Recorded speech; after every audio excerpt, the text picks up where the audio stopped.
লিল্লাহে তাকবীর, লিল্লাহে তাকবীর। যশোরের স্মার্ট ছেলেরা, এই যে আমি যাদেরকে দেখতে পাচ্ছি, all are the Gen Z of Jessore. যারা জেন জি, ওরা স্মার্ট, ওরা ইশারা ইঙ্গিতে কাজ করে। এই যে পুরো গদি উল্টায় দিছে, ঠিক কিনা? 24-এর ছাত্র নাগরিক অভ্যুত্থান আমাদের দেখিয়ে দিচ্ছে কিভাবে চোখের ইশারায় গদি উল্টে দিতে হয়। তো এই জেনজিদের নিয়ে বসেছি, ওরা তো স্মার্ট, ওরা ডিস্টার্ব করবে না। মেহরবানি করে আমার সাথে কানেক্ট করো, 1 to 1, brain to brain, eye to eye, eye contact করো আমার সাথে, তাকাও। কষ্ট হলো আমার দিকে তাকাও, আওয়াজ করা যাবে না, আমার দিকে তাকাও। প্রিয় ভাইয়েরা, হিউম্যান রিসোর্স ডেভেলপমেন্টের ব্যাপারে কিছু কথা বলবো। এই যে আমাদের বিশাল জনসংখ্যা, এই জনসংখ্যাকে কি করে জনসম্পদে রূপান্তরিত করা যায় এ ব্যাপারে কথা বলবো। আমি সূরাতু বনী ইসরাইলের 70 নম্বর আয়াত তেলাওয়াত করেছি। এই আয়াতের আলোকে কিছু কথা আমি আপনাদের সামনে বলবো। আল্লাহ তাআলা ইরশাদ করছেন, ওয়ালাকাদ কাররামনা বনী আদম ওয়া হামালনাহুম ফিল বাররি ওয়াল বাহরি ওয়া রাযাকনাহুম মিনাত তাইয়্যিবাত ওয়া ফাদ্দালনাহুম আলা কাসীরিম মিম্মান খালাকনা তাফদীলা। পড়েন আল্লাহু আকবার। রব্বুল আলামিন বলেন, ওয়ালাকাদ কাররামনা বনী আদম, আমি বনী আদমকে সম্মানিত করেছি, বনী আদমকে মর্যাদা দিয়েছি। ওয়া হামালনাহুম ফিল বাররি ওয়াল বাহর, বনী আদমকে জলে স্থলে, স্থলে এবং সমুদ্রে চলাচলের বাহন দিয়েছি। ওয়া রাযাকনাহুম মিনাত তাইয়্যিবাত, তাদেরকে পবিত্র রিজিকের বন্দোবস্ত করেছি। ওয়া ফাদ্দালনাহুম আলা কাসীরিম মিম্মান খালাকনা তাফদীলা, আর আমি আল্লাহ যাদেরকে সৃষ্টি করেছি তাদের মধ্য থেকে বনী আদমকে আমি শ্রেষ্ঠ বানিয়েছি। আমরা শ্রেষ্ঠ, আমরা আশরাফুল মাখলুকাত। আমরা কি? এই যে এমনি চিল্লাচিল্লি করে, জিজ্ঞেস করলে বলে না। আমরা আশরাফুল মাখলুকাত। আমরা কি? শ্রেষ্ঠ, সবার চেয়ে সেরা। আমাদের মতো করে আল্লাহ কাউকে বানায় নাই। 2 পায়ে ভর করে, শির দ্বারা এরকম স্ট্যান্ড রেখে মাথা উঁচু করে দাঁড়াতে পারে এরকম কোন প্রাণী পৃথিবীতে আছে? এজন্য আল্লাহ বলেন, ওয়ালাকাদ কাররামনা বনী আদম, আমি বনী আদমকে সম্মানিত করেছি, তাদেরকে আমি মর্যাদা দিয়েছি। তাদেরকে আমি যত মর্যাদা দিয়েছি আমার কোন সৃষ্টিকে এত মর্যাদা দেই নাই। পড়েন সুবহানাল্লাহ। I have dignified the status of the sons of Adam. আদমের সব সন্তানের মর্যাদা আমি বাড়িয়েছি। আল্লাহ এখানে বলেননি ওয়ালাকাদ কাররামনাল মুমিনিন, আমি মুমিনের মর্যাদা বাড়িয়েছি, বলেছেন? আল্লাহ এখানে বলেন নাই ওয়ালাকাদ কাররামনাল মুসলিমিন, আমি মুসলিমের মর্যাদা বাড়িয়েছি। আল্লাহ বলেছেন ওয়ালাকাদ কাররামনা বনী আদম, আমি বনী আদমের সম্মান বাড়িয়েছি। হোক সে মুমিন কিংবা কাফের, মুসলিম কিংবা মুশরিক, আস্তিক কিংবা নাস্তিক, আরব কিংবা অনারব, যেই হোক না কেন, আদম সন্তান সবগুলার মর্যাদা বাড়ায় দিয়েছে কে? সবার মর্যাদা আল্লাহ বাড়িয়েছে। মানুষ হিসেবে মর্যাদা। বিশ্বনবী সাল্লাল্লাহু আলাইহি ওয়াসাল্লাম ইহুদির লাশ দেখে দাঁড়িয়ে গেলেন। কার লাশ? আমার যশোরের ভাইয়েরা আওয়াজ করে বলুন, কার লাশ? ইহুদির লাশ দেখে দাঁড়ায় গেলেন। সাহাবারা বললেন, ইয়া রাসূলুল্লাহ, আপনি দাঁড়ালেন যে, এটা তো ইহুদির লাশ। বিশ্বনবী বললেন, আওয়ালাইসাত নাফসান, এটা কি মানুষ নয়? এটা হোক ইহুদি হোক খ্রিস্টান, এটা তো মানুষ। আমি মানুষ দেখে দাঁড়িয়েছি। আই স্যালিউট দ্য হিউম্যানিটি, আমি মানবতাকে সম্মান করেছি। পড়েন সুবহানাল্লাহ। তাহলে এই জমিনে মানুষের মর্যাদা বেশি, হোক আস্তিক হোক নাস্তিক, হোক মুমিন কিংবা কাফের। আদমের সন্তান হলে, মানুষ হলেই তার মর্যাদা বাড়িয়েছে কে? আমার কলিজার টুকরা যশোরের ভাইয়েরা, মানুষের মর্যাদা আল্লাহ এত বাড়িয়েছেন, মানুষ জীবিত থাকলেও যেমনি মর্যাদাবান, মরে গেলেও মর্যাদাবান। সুবহানাল্লাহ পড়েন। মানুষ মরে গেলে এই ডেড বডিটা কি হয়? পচে যায়, গলে যায়, মাটির সাথে মিশে যায়। তাই বলে আপনি ডেড বডির সাথে যাচ্ছে তাই করতে পারবেন না। পারবেন? কেউ যদি অন্যায় করে তাকে যদি আপনি শাস্তির আওতায় আনেন, যা মনে চায় করতে পারবেন না। তারা আগুন দিয়ে পোড়াতে পারবেন না, নাক কাটতে পারবেন না, কান কাটতে পারবেন না, অঙ্গ বিকৃতি করতে পারবেন না। কারণ মানব জাতির মর্যাদা স্বয়ং দিয়েছে কে? ডেড বডি পচে যাবে, গলে যাবে, তারপরে ইসলাম বলে না, খবরদার, এই মরা লাশটারও একটা মর্যাদা আছে না নাই? ইসলাম বলে এই লাশটা গলে যাবে, পচে যাবে, কিন্তু এটার অমর্যাদা করো না। কর্পূর দিয়ে, খেজুর পাতা দিয়ে এটাকে ওয়ার্ম ওয়াটার দিয়ে, গরম পানি দিয়ে ধৌত করো, সাদা শুভ্র ধবধবে কাপড় দিয়ে লাশটাকে তুমি কাভার করো, তারপরে খাটিয়ার মধ্যে লাশটাকে রেখে বিশাল একটা প্রোগ্রাম করো, একটা ফিউনারাল প্রোগ্রাম করো। ওই প্রোগ্রামের ডানে বায়ে পেছনে লাশটারে রাখলে হবে না, প্রোগ্রামের একেবারে সামনটাতে তুমি লাশটাকে রাখো। সুবহানাল্লাহ। একটা ফিউনারাল প্রোগ্রাম করতে হবে, তাকে শেষ বিদায় জানাতে হবে, যেটাকে আমরা জানাজা বলি। কি বলি? জানাজা মানে মাইয়েতের জন্য দোয়া, তার জন্য দোয়া করা হয়, তাকে একটা সিস্টেমেটিক অর্ডারে কবরে রাখা হয়, সুন্দরভাবে সেটাকে কবরস্থ করা হয়, মাটি দেয়া হয়, পানি দেয়া হয়। তার মানে মরে গেলেও মানুষের সম্মান বাড়ায় দিয়েছে কে? এজন্য আল্লাহ বললেন ওয়ালাকাদ কাররামনা বানি আদম, বনি আদমের সম্মান মর্যাদা আমি আল্লাহ বাড়িয়ে দিয়েছি। মানুষের সম্মানে তুমি কখনো আঘাত করো না, ঠিক কিনা? তাহলে ভাই, প্রথম মেসেজ হচ্ছে, the first and foremost message tonight to the people of Jessore, আল্লাহ বলেন, I have dignified the status of son of Adam. আমি বনি আদম সবার মর্যাদা বাড়িয়ে দিয়েছি, হোক আস্তিক নাস্তিক, হোক কাফের কিংবা মুশরিক, তার মর্যাদা বাড়াই দিছে কে? যখন বন্যা হয়, আমরা ত্রাণ নিয়ে যাই, আমরা শুধু মুসলমানদেরকে ত্রাণ দেই নাকি? হ্যাঁ, আমরা মুসলমানকেও দেই, অমুসলমানকেও দেই, হিন্দুকেও দেই, বৌদ্ধকেও দেই। যেখানেই মানবতা বিপন্ন, সেখানে ইসলামের হেল্পিং হ্যান্ড আছে না নাই? সুবহানাল্লাহ। কি দিন আমরা পেয়েছি, কি বিধান আমরা পেয়েছি। ওয়ালাকাদ কাররামনা বানি আদম, আমি বনি আদমকে সম্মানিত করেছি। এরপর আল্লাহ বললেন ওয়া হামালনাহুম ফিল বাররি ওয়াল বাহর, মানুষকে স্থলে এবং সমুদ্রে চলাচলের বাহন আমি দিয়েছি। স্থলে কিভাবে চলবে, জলে কিভাবে চলবে, এই বাহনের ব্যবস্থা করেছে কে? এই জেনজি, এই সামড়া, ইরাম করতেছ কিসের জন্য? হ্যাঁ, ইরাম করলে চলবি? হ্যাঁ, বস বস বস বস। আওয়াজ করতেছো কেন? দিবা না, কথা বলতে দিবা না আমাকে? তো এইটা বুঝি তোমাদের ভালোবাসার নমুনা? তোমাদের ভালোবাসার কারণে যদি আমি কোথাও দাঁড়াতেই না পারি, কোথাও বসতে না পারি, কোথাও দুটা কথা বলতে না পারি, এই ভালোবাসা দিয়ে কি হবে আমার? বরং ঘামতে ঘামতে ঘর্মাক্ত হব, রক্তাক্ত হব। কিন্তু সেন্ট্রাল থেকে, সেন্ট্রালি যে ইনস্ট্রাকশন আসবে, সেই ইনস্ট্রাকশনের এক চুল আমরা ডানে বায়ে যাব না। এইটা গণজাগরণের জন্য এইটা দরকার, ইসলামী বিপ্লবের জন্য এইটা দরকার।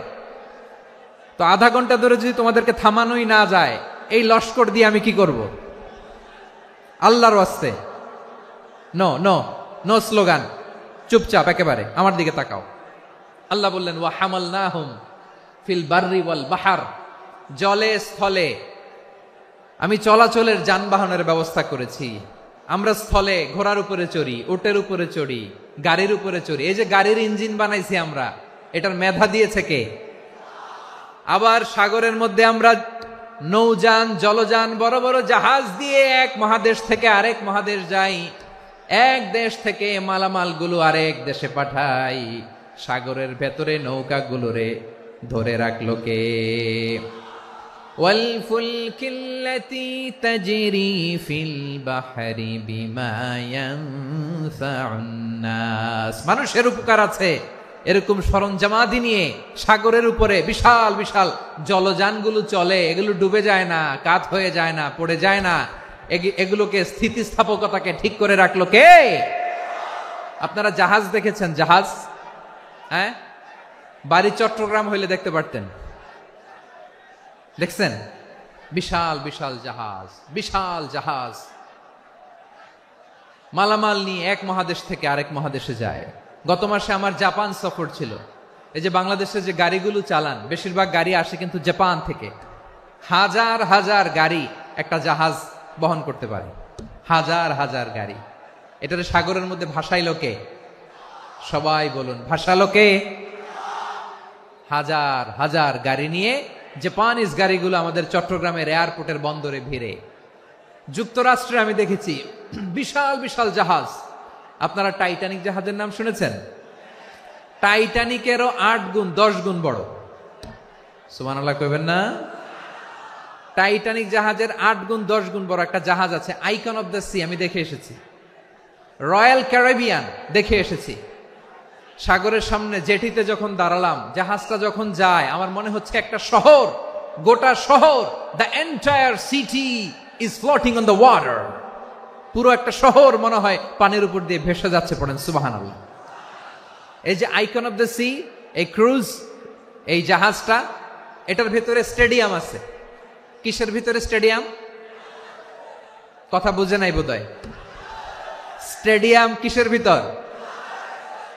সুইমিং পুল আছে, শপিং মল আছে, রেস্টুরেন্ট আছে, ক্লাব আছে, 3000 4000 রুম বিশিষ্ট, কক্ষ বিশিষ্ট হোটেল আছে। এই সবগুলোর নিয়ে এগুলো চলে সাগরের এই দোলার মধ্যে, জলোচ্ছ্বাসের মধ্যে, এই সাগরের ভেতরে এই জাহাজগুলোর ভাষায় রাখছে কে?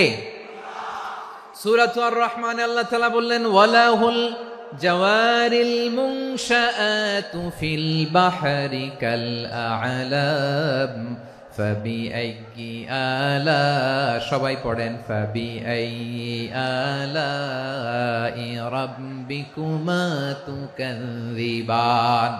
পাহাড় সম বড় বড় জাহাজগুলো মাল বোঝাই করে সাগরের মধ্যে ভেসে বেড়ায়। এগুলো দিয়ে মালামাল বহন করা যায়, মানুষরা এক দেশ থেকে আরেক দেশে যায়। এই জাহাজগুলোর সাগরের ভেতরে ভাসায় রাখলো কে? এই আয়াতের ভেতরে আল্লাহ তাআলা সূরাতু বনী ইসরাঈলের এই চমৎকার আয়াতের ভেতরে আল্লাহ তাআলা বেসিক্যালি মানব জাতির প্রতি তার 4টি স্পেশাল অনুগ্রহের কথা বলেছেন। কয়টি? 2টা বলে ফেলছি। 1 নাম্বার, ওয়ালাকাদ কাররামনা বনী আদম, আমি বনী আদমের সম্মান বাড়াইছি। নাকি মুসলমানদের? নাকি মুসল্লিদের? কার সম্মান বাড়িয়েছি? বনী আদমের। তাহলে human dignity, the first part of the verse talks about the human dignity. 2 number অংশ আল্লাহ তাআলা বললেন, ওয়া হামালনাহুম ফিল বাররি ওয়াল বাহর, স্থলে এবং সমুদ্রে আমি তাদের জন্য চলাচলের বাহন দিয়েছি। সুবহানাল্লাহ। তার মানে smooth movement on land and sea, জলে এবং স্থলে যাতে আমরা স্মুথলি মুভ করতে পারি আল্লাহ তাআলা দিয়েছেন। 3 নম্বরে আল্লাহ তাআলা বললেন, ওয়া রাযাকনাহুম মিনাত তাইয়্যিবাত, মানুষের জন্য আমি পবিত্র রিজিকের ব্যবস্থা করেছি। জলে এবং স্থলে যত প্রাণী আছে সবগুলা প্রাণীকে রিজিক দেয় কে? আমাদেরকে রিজিক দেয় কে? সাগরের মাছগুলোকে, বড় বড় তিমি মাছগুলোরে রিজিক দেয় কে? বাতাসের মধ্যে ভেসে বেড়ানো বড় বড় পাখিগুলো, স্ক্যান্ডিনেভিয়ান কান্ট্রি থেকে লক্ষ লক্ষ কোটি কোটি পাখিগুলো যে এক দেশ থেকে আরেক দেশে ট্রান্সফার হয়, এগুলোর রিজিক দেয় কে? রব্বুল আলামিন বলেন, ওয়ামা মিন দাব্বাতিন ফিল আরদি ইল্লা আলাল্লাহি রিজকুহা ওয়া ইয়ালামু মুস্তাকাররাহা ওয়া মুস্তাওদাআহা কুল্লুম ফি কিতাবিম মুবিন। আল্লাহু আকবার। রব্বুল আলামিন বলেন, ভূপৃষ্ঠে বিচরণশীল যত প্রাণী আছে সব প্রাণীগুলোকে আমি আল্লাহ আমার নিজের কুদরতে রিজিকের বন্দোবস্ত করি। এই প্রাণীগুলো কোথায় থাকে, কোথায় যায়, সব জায়গায় আমি রিজিক পৌঁছে দেই। রিজিক কেউ দিতে পারে না, রিজিকের মালিক কে? রিজিকের মালিক তিনি আল্লাহ। এজন্য আল্লাহ তাআলা বললেন, ওয়া রাযাকনাহুম মিনাত তাইয়্যিবাত। এরপর আল্লাহ বললেন, ওয়া ফাদ্দালনাহুম আলা কাসীরিম মিম্মান খালাকনা তাফদীলা। আমি যত প্রাণী সৃষ্টি করেছি সকল প্রাণীর মধ্যে মানুষের মর্যাদা, শ্রেষ্ঠত্ব আমি দিয়েছি। সুবহানাল্লাহ পড়েন। তাহলে 1 নম্বরে আল্লাহ বললেন, আমি বনি আদমের মর্যাদা বাড়ালাম। এরপরে বললেন, স্থলে এবং সমুদ্রে চলাচলের জন্য যানবাহন দিলাম। 3 নম্বরে আল্লাহ বললেন, পবিত্র রিজিকের ব্যবস্থা করে দিলাম। এরপরে আল্লাহ বললেন, যত প্রাণী আছে, সৃষ্টি আছে, সবগুলার উপরে আমি মানুষকে শ্রেষ্ঠত্ব দিলাম। সুবহানাল্লাহ। তাহলে সবচেয়ে বেশি শ্রেষ্ঠত্ব মানুষের। কার? মানুষের। শুধু তাই নয় প্রিয় ভাইরা, আকাশ এবং জমিনে যা কিছু আছে সবকিছু মানুষের জন্য, মানুষের কল্যাণে, মানুষের প্রয়োজনে, মানুষের বশীভূত করে সৃষ্টি করেছেন কে?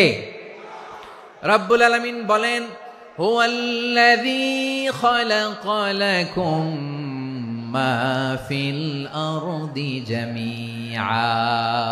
এই জমিনের মধ্যে যা কিছু আমি আল্লাহ সৃষ্টি করেছি সব কিছু আমি মানুষের জন্য সৃষ্টি করেছি। পড়েন সুবহানাল্লাহ। হুয়াল্লাযী খালাকা লাকুম মা ফিল আরদি জামিআ, যা আছে সব আমাদের জন্য, সব আমাদেরকে সার্ভিস দেওয়ার জন্য, আমাদের উপকারের জন্য, আমাদের কল্যাণের জন্য। আওয়াজ করে সবাই পড়ুন আল্লাহু আকবার।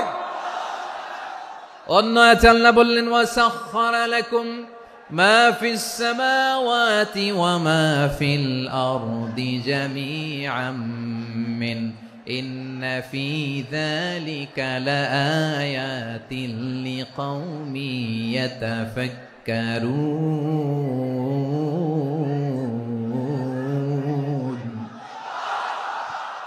প্রথমে আয়াতে আল্লাহ বললেন, জমিনে যা আছে সব তোমাদের কল্যাণে আমি সৃষ্টি করলাম।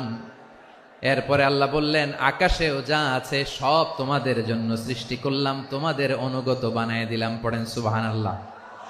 মানুষের কি ব্রেইন দেখেন, মানুষ জমিন ছেড়ে আকাশে চলে যায়। পাখি দেখে মানুষের শখ হলো, পাখি যেহেতু উঠতে পারে আমরাও পারবো।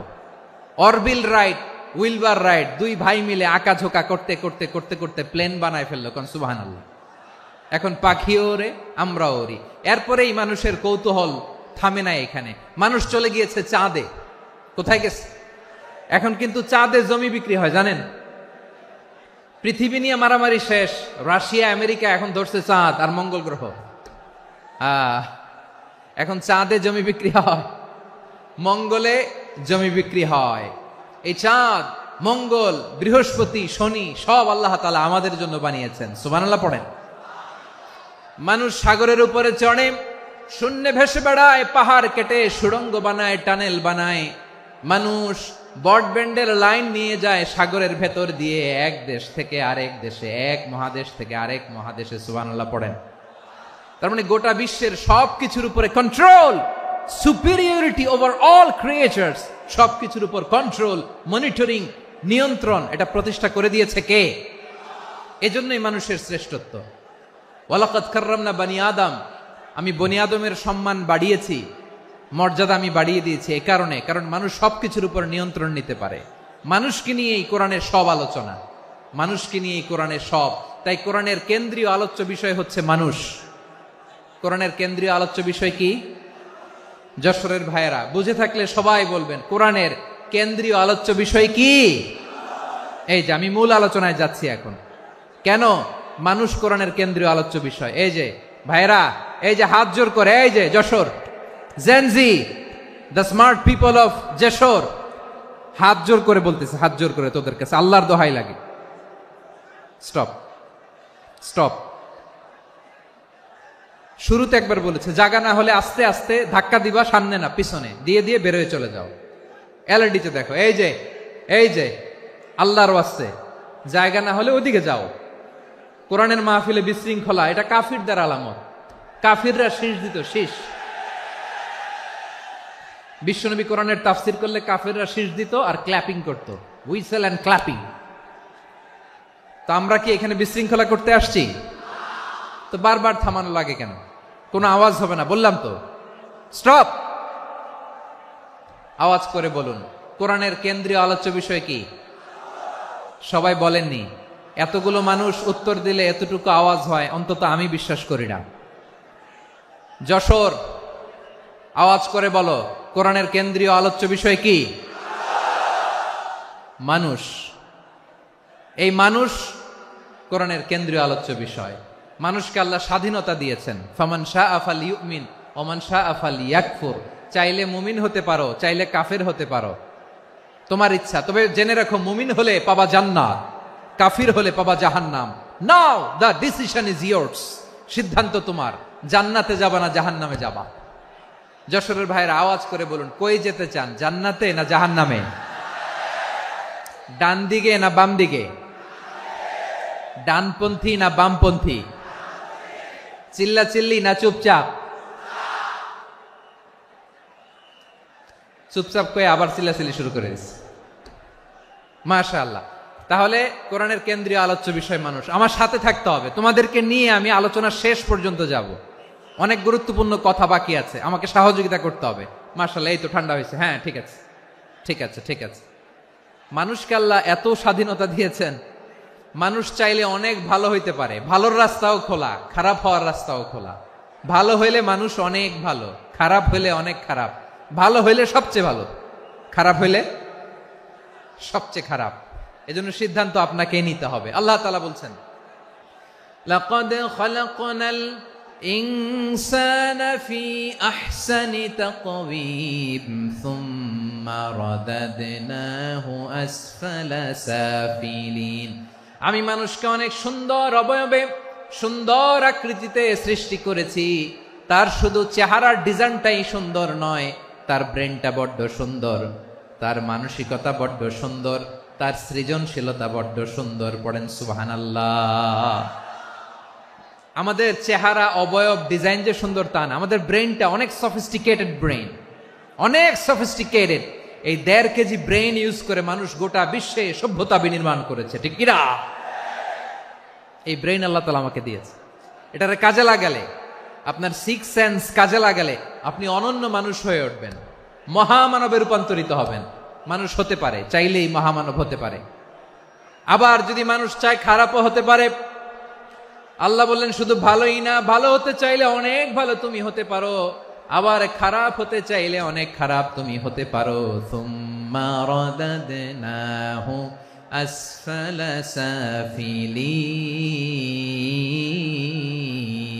সাফিলিন। খারাপ হলে একেবারে খারাপ হতে পারো, নিকৃষ্ট হলে একেবারে নিকৃষ্ট হতে পারো, ভালো হলেও ভালো হতে পারো। কোন সুবহানাল্লাহ। এবার আওয়াজ করে বলুন, ভালো হতে চাই না খারাপ? শ্রেষ্ঠ না নিকৃষ্ট? মানুষ ভালো হলে মানুষ ফেরেশতার চেয়েও ভালো, মানুষ খারাপ হলে সে পশুর চেয়েও খারাপ। কথা ঠিক কিনা বলেন? ভালো হলে ফেরেশতার চেয়েও ভালো, খারাপ হলে পশুর চেয়েও নিকৃষ্ট। তার মানে শ্রেষ্ঠত্বে মানুষ, শ্রেষ্ঠত্বে ফেরেশতাকে হার মানায়, আর অধপতনে শ্রেষ্ঠত্বে ফেরেশতাকে ছাড়িয়ে যায়, আর অধপতনে পশুকেও হার মানায়। আই রিপিট, আমি আবারও বলছি, মানুষ শ্রেষ্ঠত্বে ফেরেশতাকে ছাড়িয়ে যায়, আর অধপতনে সে পশুকেও হার মানায়। আওয়াজ করে বলতে হবে ঠিক কিনা? এটার প্রমাণ কি? মানুষ শ্রেষ্ঠ হইলে যে ফেরেশতার চেয়েও সেরা, তার প্রমাণ কি? আল্লাহ তাআলা বলছেন, ওয়া ইয কুলনা লিল মালাইকাতি ইসজুদু লি আদম ফাসাজাদু ইল্লা ইবলিস আবা ওয়াস্তাকবারা ওয়া কানা মিনাল কাফিরিন। আল্লাহ বলেন, স্মরণ করো সে সময়ের কথা যখন আমি ফেরেশতাদেরকে বললাম, ও ফেরেশতারা আদমকে সেজদা দাও। সব ফেরেশতারা সম্মান সূচক সেজদা আদমকে দিল। তারা আদমের জন্য সেজদায় লুটিয়ে পড়লো, একজন ছাড়া, তার নাম ইবলিস। আওয়াজ করে বলেন, তার নাম কি? সে অহংকার প্রদর্শন করলো, সে কাফের হয়ে গেল। বাকি সব ফেরেশতারা সেজদা দিল। সুবহানাল্লাহ। আবার আদম আলাইহিস সালামকে আল্লাহ জিজ্ঞেস করলেন, সব বলে দিল উত্তর, কিন্তু ফেরেশতাদেরকে একই প্রশ্ন জিজ্ঞেস করলেন, তারা উত্তর করতে পারে নাই। তার মানে এর মধ্য দিয়ে প্রমাণিত হয়, মানুষ ভালো হলে ফেরেশতার চেয়েও ভালো, ফেরেশতার চেয়েও মানুষের মর্যাদা বাড়িয়ে দিয়েছে কে? সব নূরের ফেরেশতা যখন মাটির আদমকে সেজদা দেয়, এটা প্রমাণ করে ফেরেশতার চেয়েও মানুষের মর্যাদা বাড়িয়ে দিয়েছে কে? তুমি মাটির আদমকে প্রথম সৃষ্টি করিয়া ঘোষণা করিয়া দিলে শ্রেষ্ঠ বলিয়া, তাই তো নূরের ফেরেশতা করে আদমকে সেজদা। ঠিক কিনা বলেন? তাই তো নূরের ফেরেশতা করে আদমকে সেজদা। সবার চেয়ে সম্মান দিলে মাটির আদমকে। আল্লাহু আল্লাহু তুমি জাল্লে জালালুহু, শেষ করা তো যায় না গে তোমার গুণগান। পড়েন না? পড়েন। আল্লাহু আল্লাহু তুমি জাল্লে জালালুহু, শেষ করা তো যায় না গে তোমার গুণগান। আল্লাহু আল্লাহু আল্লাহু আকবার। আদমের মর্যাদা বেশি, মানুষের মর্যাদা বেশি, মানুষ শ্রেষ্ঠ তার প্রমাণ, নূরের ফেরেশতা মাটির আদমকে সেজদা করে আওয়াজ করে বলেন ঠিক কিনা। তাহলে মানুষ ভালো হলে ফেরেশতার চেয়ে ভালো। আবার মানুষ যদি খারাপ হয় সে পশুর চেয়েও খারাপ, অধপতনে পশুত্বকে হার মানায়। তার প্রমাণ কি? তার প্রমাণ হচ্ছে যশোরের ভাইরা দেখবেন পত্রিকায় নিউজ পেপারে মাঝে মাঝে এরকম দেখা যায়, এক মানুষ আরেক মানুষকে হত্যা করে 20 টুকরা করে বস্তার ভেতরে ভরেছে। আপনারা এই নিউজ পড়েন নাই না? দেখেন নাই? দেখছেন?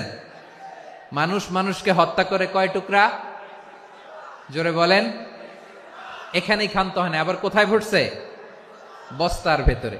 আচ্ছা, বুঝে থাকলে আওয়াজ করে বলেন, কোনদিন শুনছেন একটা হাতি আর একটা হাতিকে হত্যা করে 20 টুকরা করছে, এরপরে বস্তার ভিতরে ভরছে? হয়েছে? তাহলে দেখেন, মানুষ যদি খারাপ হয় সে পশুকেও হার মানায়। চিল্লায় বলো ঠিক কিনা। এমনও দুশ্চরিত্র মানুষ আছে যার নজর থেকে 6 মাসের ছোট্ট মেয়ে থেকে শুরু করে 80 বছরের বৃদ্ধারাও নিরাপদ নয়। পশুকেও হার মানে। মানুষের ঘর জ্বালিয়ে পুড়ে মেসাকার করে দেয়, জনপদের পর জনপদ জ্বালায় দেয়, এরকম আছে না নাই? তাহলে আমরা বুঝলাম মানুষ ভালো হলে অনেক ভালো, খারাপ হলে অনেক খারাপ। ও আমার কলিজার টুকরা যশোরের ভাইয়েরা, আসুন না 3 দিন ব্যাপী এই তাফসিরুল কোরআনের ঐতিহাসিক প্রোগ্রাম থেকে আমরা সিদ্ধান্ত নেই, আমরা ভালো মানুষ হব নাকি খারাপ মানুষ হব? কলিজা থেকে, প্রাণ থেকে আওয়াজ করে সবাই বলুন, ভালো মানুষ নাকি খারাপ মানুষ? ভালো মানুষ হইতে হবে। ভালো মানুষ যারা জগৎটাকে এনলাইটেন করবে, যারা সত্যের বীর সেনানী হয়ে দাঁড়াবে, যারা সত্যের পক্ষে কথা বলবে, যারা জালিমের মসনদকে ভেঙে খান খান করে দেবে, এরকম হওয়ার দরকার আছে না নাই? এরকম ভালো মানুষ আমরা হতে চাই কি চাই না? মানুষকে যত্ন নিলে মানুষ যে কত ভালো হয় আপনি কল্পনাও করতে পারবেন না। এই যে আপনাদের যশোরে যে ভালো ছেলেগুলো আছে, যে ভালো তরুণগুলো আছে, যে যুবকগুলো আছে, যে ভালো আলেমরা আছে, ভালো নেতারা আছে, সবাই যদি তাদের মতো হতো, পুরো যশোরটা একটা জান্নাতের টুকরা হয়ে যেত। আওয়াজ করে বলেন ঠিক কিনা। মানুষকে নার্চারিং করলে, মানুষকে পলিশ করলে, মানুষকে গ্রুমিং করলে, মানুষকে সঠিক তারবিয়া দিলে মানুষ অনন্য হয়ে ওঠে। প্রতিটি মানুষ অনন্য। আমি অনন্য, আপনি অনন্য, আমরা সবাই অনন্য। সুবহানাল্লাহ বলেন। মানুষকে আল্লাহ তাআলা দিয়েছেন অসীম ক্ষমতা। সুবহানাল্লাহ। একটা মানুষ পারে না এমন কিছু নাই। বিশ্বাস করতে হবে, মানুষ যা কল্পনা করতে পারে ওইটা মানুষ করে দেখাতে পারে। যশোরের ভাইয়ের, আই রিপিট, আমি আবারও বলছি, এই চিল্লাচিল্লি করলে আমার এই গুরুত্বপূর্ণ কথা তোমরা মিস করবা। কপাল পড়া হয় না, আওয়াজ করে কপাল পড়া হবে না। আমার দিকে তাকাও। মানুষ যা কল্পনা করতে পারে সেটা মানুষ করে দেখাতে পারে। তুমি তোমার কল্পনার রাজ্যকে সাজাও, তোমাকে হারাতে পারে এমন কোন শক্তি আল্লাহর জমিনে নাই। তোমার কি শক্তি, কি সম্ভাবনা তুমি জানোই না মিয়া। তুমি এদিকে তাকাও কেন? তোমার রাস্তা তো ওই দূরে। তুমি কোথায় যাবে, আল্লাহ তোমার টেনে কোথায় নিয়ে যাবে তুমি কিছুই জানো না। প্ল্যান বিগ, ড্রিম বিগ, কল্পনার শক্তিকে বড় করো।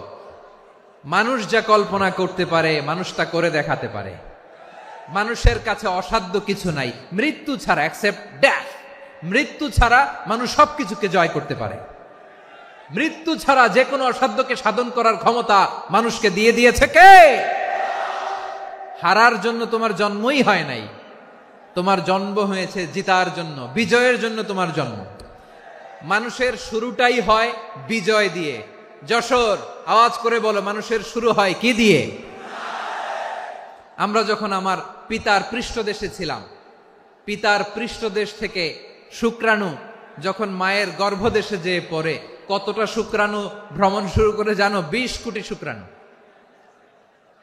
একবার সিমেন আউট হলে সেখানে 20 কোটি শুক্রাণু থাকে, ভ্রমণ শুরু করে। ওই 20 কোটি শুক্রাণুর মধ্যে থেকে তুমি আমি আজকে এক বিকশিত শুক্রাণু মানব রূপে পৃথিবীতে এসেছি। সুবহানাল্লাহ। ওই 20 কোটি শুক্রাণুর প্রতিযোগিতায় সবাইরে পেছনে ফেলে সেদিন আমি সফল হয়েছিলাম, সেদিন আমি বিজয়ী হয়েছিলাম। সেদিন আমি এত ছোট ছিলাম, মাইক্রোস্কোপ দিয়েও আমার অস্তিত্ব টের পাওয়া যায় না। আমি এত তুচ্ছ ছিলাম, নগণ্য ছিলাম, আমার কান ছিল না, আমার চোখ ছিল না, আমার হাত ছিল না, আমার জন্য রিকমেন্ডেশন করার মতো মামু ছিল না, খালা ছিল না, কেউ ছিল না। তারপরেও ওই প্রতিযোগিতায়, ওই কম্পিটিশনে যখন আমারে কেউ হারাতে পারে নাই, আল্লাহর জমিনেও আমারে কেউ হারাতে পারে না। হারার জন্য তোমার জন্মই হয় নাই, তুমি আসছোই জিতার জন্য। সুবহানাল্লাহ। বিশ্বনবী বলেন, আন্নাসু মাআদিন কামাআদিনিয যাহাবি ওয়াল ফিদ্দা খিয়ারুহুম ফিল জাহিলিয়াতি খিয়ারুহুম ফিল ইসলাম। Peoples are like mines of gold and silver. সোনার খনি, রূপার খনি, এর চেয়েও বড় খনি হচ্ছে এই মানব সম্পদের খনি। আওয়াজ করে বলেন আল্লাহু আকবার। আল্লাহ তাআলা এই সম্পদ আমাদেরকে দিয়েছে। বিশ্বনবী বলেন, মানুষ হচ্ছে খনির মতো। খিয়ারুহুম ফিল জাহিলিয়াতি খিয়ারুহুম ফিল ইসলাম। জাহিলি যুগে যারা সেরা, ইসলামেও তারা সেরা। ইদা ফাকুহু, যদি তারা বুঝবান হয় তাহলে তাদেরকে সেরা বানায় দিবে কে? তাহলে মানুষের চেয়ে সেরা কেউ হতে পারে? মানুষের চেয়ে অনন্য কেউ হতে পারে? মানুষকে কেউ হারাতে পারে? আওয়াজ করে বলো, তোমাকে কেউ হারাতে পারবে? এই সাহস জাগছে আজকের আলোচনা থেকে। আমি তুমি অনন্য, আমাকে তোমাকে হারায় দেওয়া এত সহজ না, ঠিক কিনা? একটা কথা জীবনের সাথে সেট করে নিতে হবে, আমি জিতি নয় শিখি, আমি কখনো হারি না। জীবনের সাথে সেট করে নাও, জেনজি অফ জেসর, আমি কখনো হারি না, আমি হয় জিতি নয় শিখি। চিল্লায় বলো ঠিক কিনা? আমি কখনো হারি না, আমার হারানো এত সোজা না। কি সাহস জাগছে? বুকে সাহস জাগছে? তাকবীর পড়ো, লিল্লাহে তাকবীর। তাহলে বিশ্বনবী বললেন, নাসু মাআদিন, মানুষ হচ্ছে খনি। এই ধাক্কা ধাক্কি, আমি জানি এগুলো ভালোবাসার ধাক্কা ধাক্কি, এজন্য আমি সহ্য করে নেই। এগুলো যে ভালোবাসার ধাক্কা ধাক্কি, এটা আমরা বুঝি। পৃথিবীর কোন আইন, সিকিউরিটি প্রটোকল দিয়ে এটারে মানানো যাবে না, কারণ এটা তো ভালোবাসা, লাভ। লাভ কোন আইন কানুন দিয়ে বাধা যায় না, মানানো যায় না, ঠিক কিনা বলো?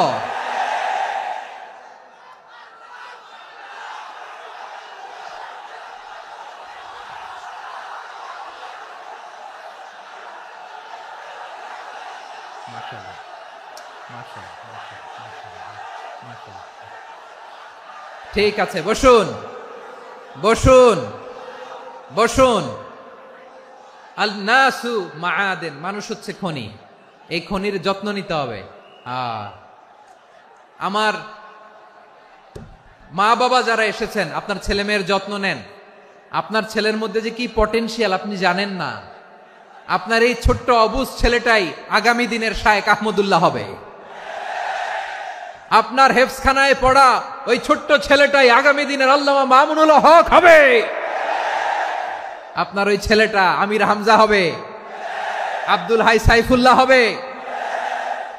এভাবে বড় বড় আলেম হবে, তারা যুগশ্রেষ্ঠ আলেম হবে। সেই একদিন এই বাংলাদেশের পার্লামেন্টে যে বক্তব্য দিয়ে যশোরের পক্ষে কথা বলবে। আপনি জানেন না, কাউকে ছোট করবেন না আপনি। ওর কনফিডেন্স আপনি কমাবেন না, আপনি কমাতে পারেন না। প্যান্ডেলে আমার যে মা বোনেরা আছেন, ছেলে মেয়েদেরকে কখনো ছোট করে কথা বলবেন না। ও যে কোথায় যাবে আপনি জানেন না। আপনি মা হয়ে তাকে সাহস দিবেন, তার কল্পনার জগৎটাকে সাজাতে তাকে উৎসাহিত করবেন, ঠিক কিনা বলেন?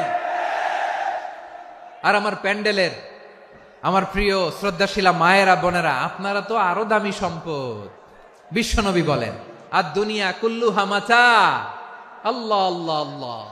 বিশ্বনবীর কথার ওজন দেখেন, আর দুনিয়া কুল্লুহা মাতা ওয়া খায়রু মাতা'আদ দুনিয়া আল মারআতু সালিহা। বিশ্বনবী বলেন, দুনিয়ায় যা দেখো সব আল্লাহর দেওয়া অ্যাসেট, মানে সম্পদ। আর এত অ্যাসেটের ভিড়ে সবচাইতে শ্রেষ্ঠ সম্পদ হচ্ছে নেককার নারী। সুবহানাল্লাহ। ভাইয়েরা বোনের সাথে খারাপ আচরণ করো না, সন্তান মায়ের সাথে খারাপ আচরণ করো না। আমাদের মায়েরা আমাদের asset, they are our priceless asset. কারণ এই মায়েদের পেটে এসেছে আল্লাহর ওলিরা, এই মায়েদের পেটে এসেছে খান জাহান আলী, এই মায়ের পেটে এসেছে শাহজালাল ইয়ামানি, এই মায়ের পেটে এসেছে আল্লাহর সব নবীরা, নাকি নবীরা আকাশ থেকে ধপ করে জমিনে নেমে আসছে? মায়ের পেটে আসছে। এই মায়ের পেটগুলো খনি। আমার সম্মানিতা মায়েরা, বোনেরা, নিজেকে ইসলাম দিয়ে সাজান, নিজেকে ইসলাম দিয়ে সাজান, নিজেকে পবিত্র রাখুন, নিজের আব্রু ইমান ইজ্জতের হেফাজত করুন, কোরআন পড়ুন, সুন্নাহ পড়ুন। আপনি জানেন না আপনার গর্ভে কে আসছে, কোন ক্ষণজন্মা পুরুষকে আল্লাহ তাআলা আপনার গর্ভে পাঠাবে আপনি জানেন না। মায়েরা, নিজেদেরকে পবিত্র রাখুন, ইসলাম চর্চা করুন, কোরআন চর্চা করুন, নৈতিকতা দিয়ে নিজেকে সাজান। যশোরের জেনজি, নিজেদেরকে প্রস্তুত রাখো আগামীর বাংলাদেশের জন্য। নৈতিকতা, মোরালিটি, ভ্যালিউজ দিয়ে নিজেকে সাজাও, ইসলাম দিয়ে নিজেকে সাজাও, কারণ আগামীর বাংলাদেশ ইসলামের বাংলাদেশ। বাংলাদেশের আসল পরিচয় ইসলাম। বাংলাদেশের আসল পরিচয় কি? সবাই বলে না। বাংলাদেশের আসল পরিচয় কি? এই ইসলাম নিয়ে আমরা সংসদ ভবন সাজাবো, রাজি আছি না নাই? শেকড় ভুলে যাওয়া যাবে না। আমরা ধাপে ধাপে শারিয়া আইনের দিকে যাব ইনশাআল্লাহ, কিন্তু জঙ্গিবাদ দিয়ে নয়, কট্টর পন্থা দিয়ে নয়। আমরা ইন্টেলেকচুয়ালি, গ্রাজুয়ালি, ধাপে ধাপে শারিয়া আইনের দিকে মুভ করব ইনশাআল্লাহ। বলো লিল্লাহি তাকবীর। এদেশের আসল পরিচয় সবাই বলে না, আওয়াজ করে, এদেশের আসল পরিচয়। এদেশে আজান শুনে সূর্য ওঠে শহর গ্রামে, এদেশে আজান শুনে সূর্য ডুবে সন্ধ্যা নামে, এদেশে সকল কাজে সবাই বলে বিসমিল্লাহ, এদেশে ভালো কিছু দেখে শুনে হাসি মুখে সবাই বলে মাশা আল্লাহ, সুবহানাল্লাহ সুবহানাল্লাহ সুবহানাল্লাহ সুবহানাল্লাহ সুবহানাল্লাহ সুবহানাল্লাহ সুবহানাল্লাহ সুবহানাল্লাহ। ও নবীন তরুণ, তোমার কিসের এত ভয়? জেনে রেখো বাংলাদেশের আসল পরিচয়। বাংলাদেশের আসল পরিচয় ইসলাম। আওয়াজ তুলে বলো, আসল পরিচয় কি? এদেশে পরস্পরে দেখা হলে দেয় সালাম, এদেশে আমজনতার হৃদয় জুড়ে পাক্কা আলাম, ঠিক কি না? এদেশে বিপদ এলে সর্বজনে সর্বক্ষণে দোয়া পড়ে ইন্না লিল্লাহ সুবহানাল্লাহ সুবহানাল্লাহ সুবহানাল্লাহ সুবহানাল্লাহ। এদেশে আজান শুনে সূর্য ওঠে শহর গ্রামে, এদেশে আজান শুনে সূর্য ডুবে সন্ধ্যা নামে, এদেশে সকল কাজে সবাই বলে বিসমিল্লাহ, এদেশে ভালো কিছু দেখে শুনে হাসি মুখে সবাই বলে মাশা আল্লাহ সুবহানাল্লাহ। আওয়াজ করে সুবহানাল্লাহ সুবহানাল্লাহ সুবহানাল্লাহ সুবহানাল্লাহ। সবাই একসাথে সুবহানাল্লাহ সুবহানাল্লাহ সুবহানাল্লাহ সুবহানাল্লাহ। এদেশের আসল পরিচয় কি? আওয়াজ করে বলতে ভয় লাগে।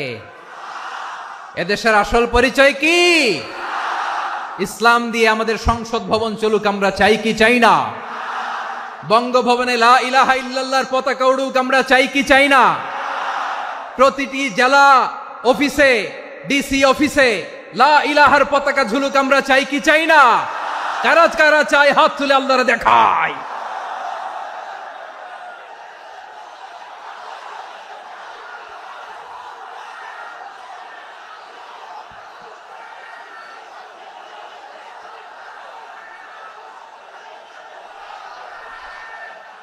মাশাআল্লাহ মাশাআল্লাহ মাশাআল্লাহ মাশাআল্লাহ। যশোর, আওয়াজ করে বলো, ভালো মানুষ না খারাপ মানুষ? বুঝে বলছে তো? মানুষ ভালো হলে যে কত ভালো। এই মানুষকে যত্ন নিলে, মানুষকে মানুষ বানালে যে সে কি হতে পারে শুনবা? হ্যাঁ, নাকি মোনাজাত দিয়ে দিব? শুনবা? তাহলে থামতে হবে। থামো, আমি যখন বলবো থামো থামো, তাকবীরের সময় দিলে তাকবীর, থামো থামো। মানুষকে যত্ন নিলে, এই এদিকে এদিকে, ড্রোন নামায় ফেলো, হয়েছে, ড্রোনের ফুটেজ হয়ে গেছে, এবার ড্রোন নামায় ফেলো, আমার দিকে তাকাও। মানুষকে, তোমরা এদিক সেদিক তাকালে তো গুরুত্বপূর্ণ পয়েন্ট মিস হয়ে যাবে। এদিকে এদিকে, হ্যাঁ মাস ঠিক আছে, এদিকে। মানুষকে যত্ন নিলে মানুষের মধ্যে যারা কি পটেনশিয়াল রেখেছে, আমি জাপানের দুইটা উদাহরণ দেই। জাপানের, এই এই এভাবে এভাবে হবে,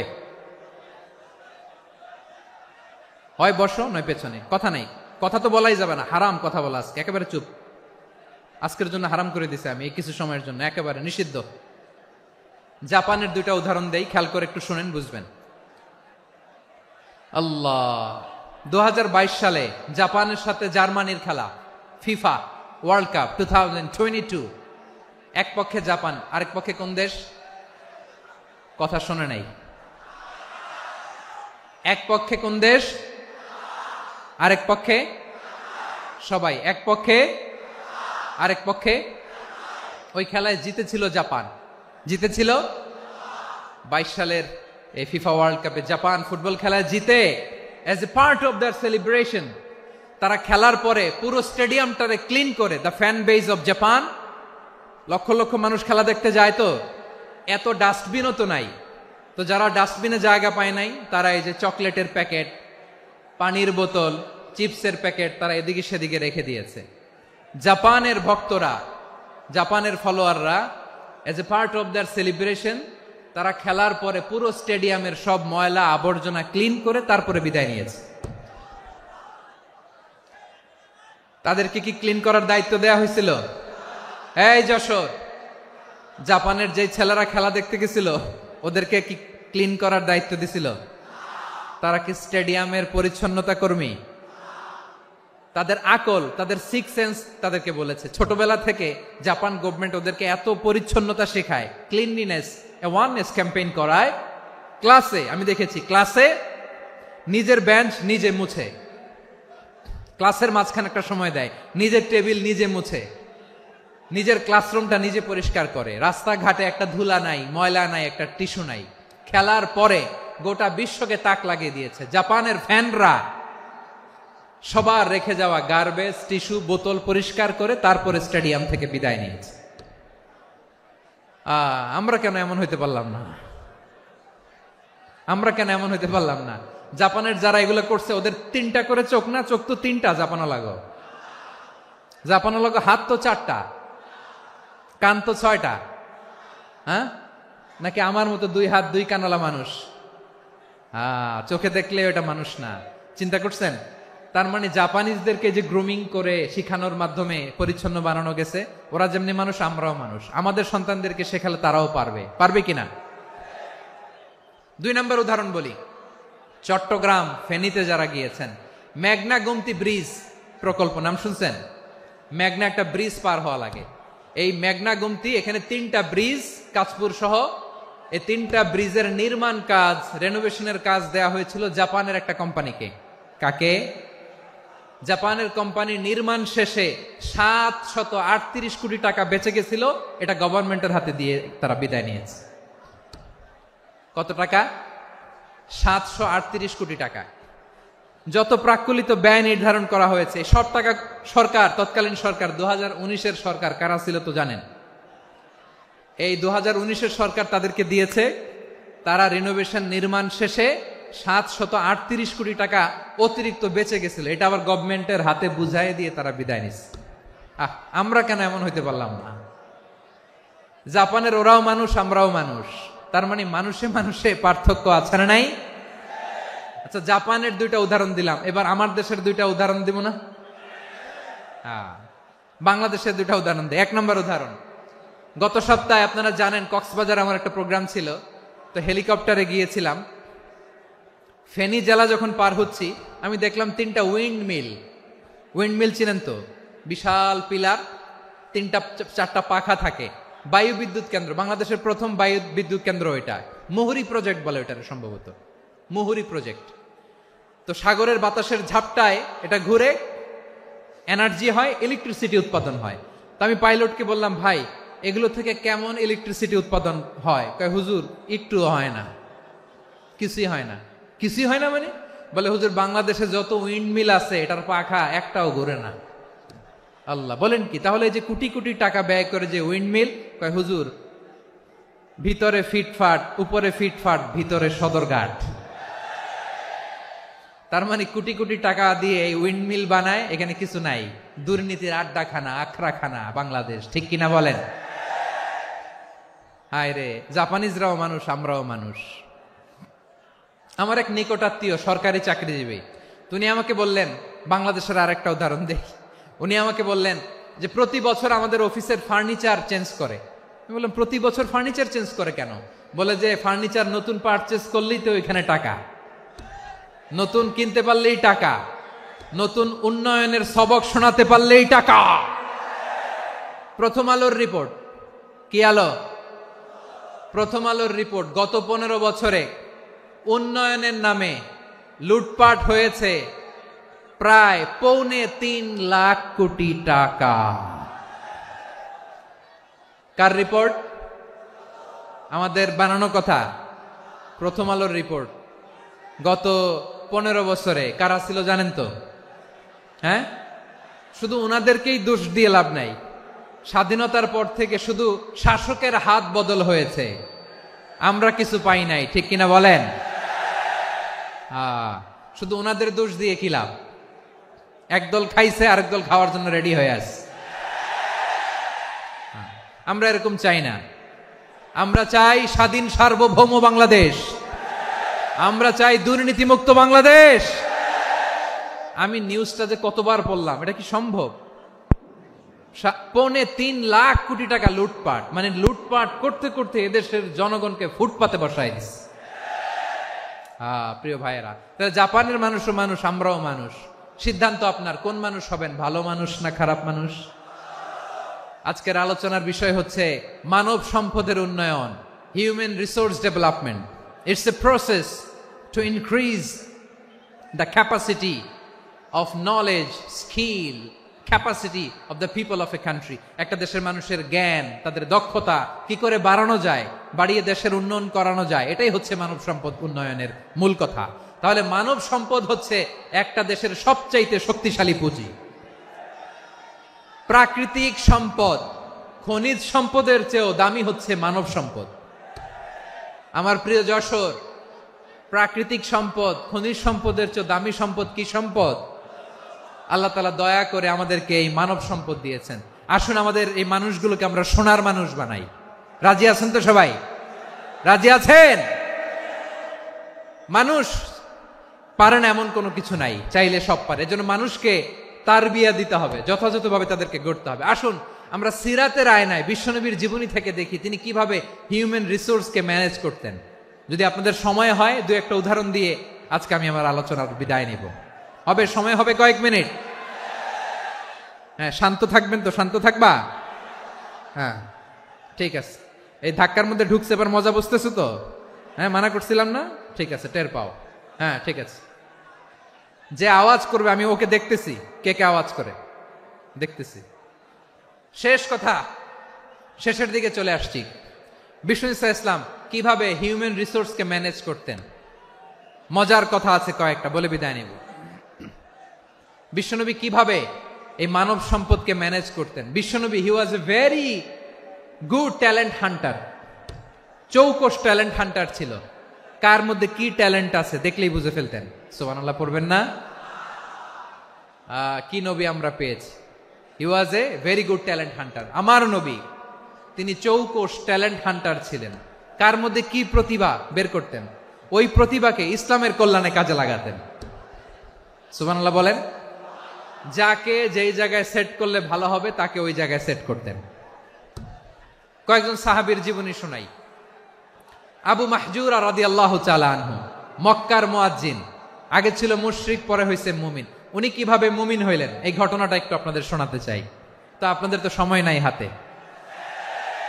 হ্যাঁ, সময় আছে?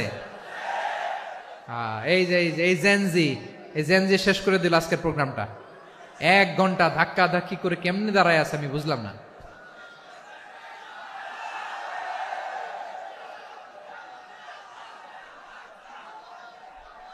না না, তাকবির না, তাকবির না, চুপ করতে হবে। What I need you stop, just shut up, চুপ। হ্যাঁ ঠিক আছে, এভাবে। আবু মাহজুরা রাদিয়াল্লাহু তাআলা আনহু কিভাবে মুসলিম হলেন আওয়াজ করে শুনেন। হুনাইনের যুদ্ধ 8ম হিজরি, বিষ্ণু ঈসা ইসলাম হুনাইনের যুদ্ধ শেষে ফিরতেছেন, পথিমধ্যে বেলাল রাদিয়াল্লাহু তাআলা আনহু, এই যে আবার কথা, আই রে আল্লাহ রে, এখানে ধাক্কা ধাক্কি কেন? চলে যাও, পেছনে যাও, যাও পেছনে যাও। কি আজীব তামাশা, যেখানে যায় এখানে ধাক্কা ধাক্কি, মারামারি, গায়ের উপরে কাঁধের উপরে শাউটিং। অনেক গুরুত্বপূর্ণ কথা পয়েন্ট করে নিয়ে আসি যে বলবো, এই শাউট করার কারণে প্রোগ্রামটাই নষ্ট করে দেয়। আসছে আমার ভালোবাসা দেখাইতে, প্রোগ্রামটাই শেষ করে দিয়ে চলে যায়। স্টপ, আবার কথা বল, স্টপ। হুনাইনের যুদ্ধে 8ম হিজরি, কত হিজরি সবাই বলেন না একটু, কত হিজরি? 8ম হিজরিতে হুনাইনের যুদ্ধে রাসূল সাল্লাল্লাহু আলাইহি ওয়াসাল্লাম ফিরে আসতেছেন মদিনায়। পথিমধ্যে বেলাল রাদিয়াল্লাহু তাআলা আনহু আজান দিচ্ছেন। কি দিচ্ছেন?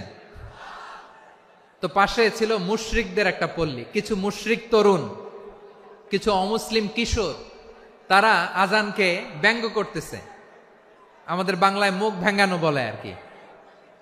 বেলাল রাদিয়াল্লাহু তাআলা আনহু আজান দিচ্ছেন, ওই বাচ্চাগুলো মুশরিক, তো ওরা আজানকে ব্যঙ্গ করতেছে, বিকৃতি করে ওরাও আজান দিচ্ছে। উদ্দেশ্য হচ্ছে আজানকে নিয়ে ঠাট্টা করা। উদ্দেশ্য কি? ঠাট্টা করা। ব্যাপারটা মনে কষ্ট পাওয়ার মতো ব্যাপার না? কিন্তু বিশ্বনবী ওইখানে দেখেন কি খুঁজলেন। বিশ্বনবী খেয়াল করলেন অমুসলিম কিশোরদের মধ্য থেকে একটা কিশোরের গলাটা বড় দরাজ গলা, কণ্ঠটা বড় সুন্দর। খেয়াল করে দেখলেন যে কিছু কিশোর বেলালের আজানকে ব্যঙ্গ করে, বিকৃতি করে, কিন্তু একজনের কণ্ঠ দেখতে পাচ্ছেন না এত দূরে, কিন্তু কণ্ঠটা বড় সুন্দর, দরাজ গলা। বিশ্বনবী সাহাবীদেরকে বললেন, ধরো এগুলারে, ধরো। সবগুলারে ধরে বিশ্বনবীর সামনে আনা হলো। ওরা হাঁটু গেড়ে বসলো। বিশ্বনবী বললেন, তোমাদের মধ্যে কে যেন ব্যঙ্গ করে আজান দিচ্ছিল, তার গলাটা বড় উঁচু, গলার বেসটা বড় মজবুত, মেলোডিয়াস, সুমধুর কণ্ঠ। কে? আবু মাহজুরা বলে, আমার বন্ধুরা সবাই আমার দিকে আঙ্গুল দেখায়, আমি পড়ে গেছি বিপদে। রাসূল সাল্লাল্লাহু আলাইহি ওয়াসাল্লাম বাকি অমুসলিম তরুণদেরকে ছেড়ে দিলেন, বললেন তোমরা যাও। এবার আবু মাহজুরারে পাইছে। আবু মাহজুরার চুলের মধ্যে হাত দিলেন বিশ্বনবী, মাথায় হাত দিয়ে বললেন, এবার আজান দাও দেখি। আবু মাহজুরা বলে, আমি তো আজান দিতে জানি না, কারণ আমি তো বেলালেরটা শুইনা দিছি, আমার তো মুখস্থ নাই, আমি তো আজান দিতে জানি না। বিশ্বনবী বললেন, জানো না? তাহলে আসো, আমি তোমারে শিখাই দেই। সুবহানাল্লাহ পড়েন। আবু মাহজুরা হাঁটু গেড়ে বসে, বিশ্বনবীর মোবারক হাত আবু মাহজুরার চুলের মধ্যে। বিশ্বনবী আজানের মুআল্লিম আবু মাহজুরাকে বলতেছে, ঠিক আছে তোমারে শিখাই দিচ্ছি, আমি যা যা বলবো আমার সাথে সাথে বলো, পারবা? আবু মাহজুরা বলে, পারবো। বিশ্বনবী আজান দিচ্ছেন, মাথায় হাত দিয়ে, আল্লাহু আকবার, আল্লাহু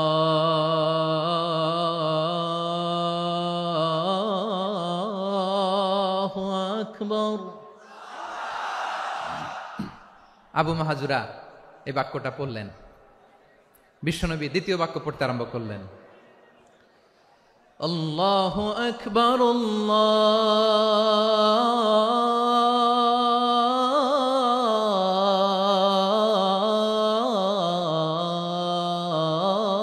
আল্লাহু আকবার।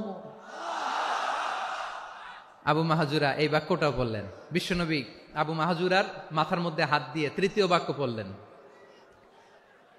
আশহাদু আল্লা ইলাহা ইল্লাল্লাহ,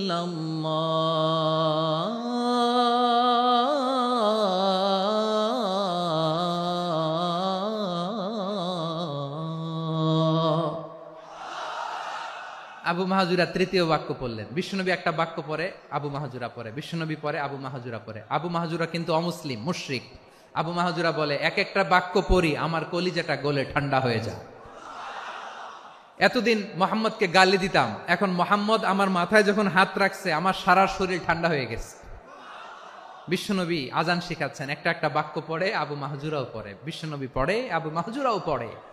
পুরো বাক্যগুলো যখন শেষ, আজান শেষ, আবু মাহজুরাও যখন পুরো আজান পড়লেন, আবু মাহজুরা বললেন, এতদিন মোহাম্মদের চেহারা দেখলে আমার ঘৃণা লাগতো, আজ থেকে মোহাম্মদের চেহারার চেয়ে প্রিয় চেহারা আমার কাছে নাই। আবু মাহজুরা বললেন, ও মুহাম্মদ, আজানের বাক্য তো আপনি আমারে শেখালেন, এখানেই শেষ করবেন না, আপনি আমারে পড়ায় দেন, লা ইলাহা ইল্লাল্লাহু মুহাম্মাদুর রাসূলুল্লাহ সাল্লাল্লাহু আলাইহি ওয়াসাল্লাম। বিশ্বনবীর সাথে দাঁড়িয়ে উনি শাহাদা পড়ে মুসলমান হয়ে গেলেন। এবার আবু মাহজুরা বলে, ইয়া রাসূলুল্লাহ, ইয়া হাবিবাল্লাহ, আমি মুমিন হয়েছি, মুসলমান হয়েছি, আপনার কাছ থেকে আজান শিখার সৌভাগ্য আমি লাভ করেছি গো নবী। আমার কণ্ঠের বড় তারিফ করেছেন আপনি, আমার আজানকে আপনি পছন্দ করেছেন। একটা জিনিস আপনার কাছে চাই, আপনি আমাকে মক্কার মসজিদুল হারামের মুয়াজ্জিন হিসেবে অ্যাপয়েন্ট করে দে। বিষ্ণু ইসলাম বললেন, যাও আবু মাহজুরা, আমি তোমাকে পৃথিবীর শ্রেষ্ঠতম মসজিদ মক্কার মসজিদুল হারামের মুয়াজ্জিন হিসেবে অ্যাপয়েন্ট করে দিলাম। দেখছেন কিভাবে ট্যালেন্ট হান্টিং করতে হয়, কিভাবে হিউম্যান রিসোর্স মানব সম্পদকে ব্যবহার করতে হয়। আসছিল আজানকে ভেঙ্গাইতে, আসছিল কেন? আজানকে ব্যঙ্গ করার জন্য, বিকৃত করার জন্য। আজানকে বিকৃত করতে যে ইসলামের সবচেয়ে শ্রেষ্ঠ মসজিদের মুয়াজ্জিন হয়ে গেল। পড়েন সুবহানাল্লাহ। হযরত আবু মাহজুরা রাদিয়াল্লাহু তাআলা আনহু ওনার এই সুললিত কণ্ঠ ব্যবহার করে মসজিদুল হারামে এত সুন্দর করে আল্লাহু আকবার বলে আজান দিতেন, মানুষগুলোর, মুসল্লিগুলোর, মক্কাবাসীর হৃদয়কে তিনি বিগলিত করে দিতেন, মানুষের হৃদয়কে ঠান্ডা হয়ে যেত। শুধু এখানেই শেষ না আমার যশোরের ভাইয়েরা, বিশ্বনবী যখন সাইয়েদনা আবু মাহজুরা রাদিয়াল্লাহু তাআলা আনহুকে আজান শিখাচ্ছিলেন, বলেন তো বিশ্বনবীর হাতটা কোথায় ছিল? আবু মাহজুরার মাথার সামনে, এই চুলের উপরে ছিল। আবু মাহজুরা ওই স্মৃতিটাকে ধারণ করবার জন্য, ওই স্মৃতিকে বহন করার জন্য বিশ্বনবীর মোবারক হাত আবু মাহজুরার কপালের চুলের যেই জায়গায় লেগেছে, মৃত্যুর আগের দিন পর্যন্ত আবু মাহজুরা মাথার ওই চুলে কোনোদিন ছুরি আর কামার লাগায় নাই, সেখানে কেচি লাগায় নাই, চুলের মধ্যে খুর লাগায় নাই। আবু মাহজুরা ডান দিকের চুল কাটতো, বাম দিকের চুল কাটতো, পেছনের চুল কাটতো, সামনের চুল কাটতো না। আবু মাহজুরা রাদিয়াল্লাহু তাআলা আনহুর সামনের চুলগুলো বড় হতে হতে যখন এত বড় হয়ে যায়, তিনি চুলগুলো পেঁচিয়ে মাথার মধ্যে রাখতেন, তারপরে তিনি পাগড়ি পরতেন। সবাই জিজ্ঞেস করতো, আবু মাহজুরা, এটা আবার কেমন স্টাইল? দেখতে তোমার কি বিদঘুটে লাগে, কেমন অড লাগে, কেমন খারাপ দেখা যায়। মক্কায় এমন কোন মানুষ তো দেখি নাই, ডানে চুল কাটে, বায়ে চুল কাটে, পেছনে চুল কাটে, সামনে কাটে না।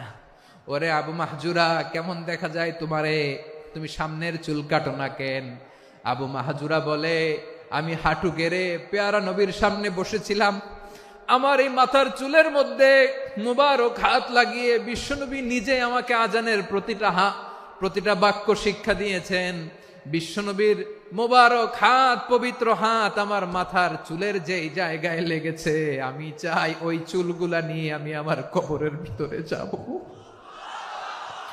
সাইয়েদনা আবু মাহজুরা রাদিয়াল্লাহু তাআলা আনহু ইন্তেকালের আগের পর্যন্ত মাথার সামনের চুলগুলা কাটে নাই,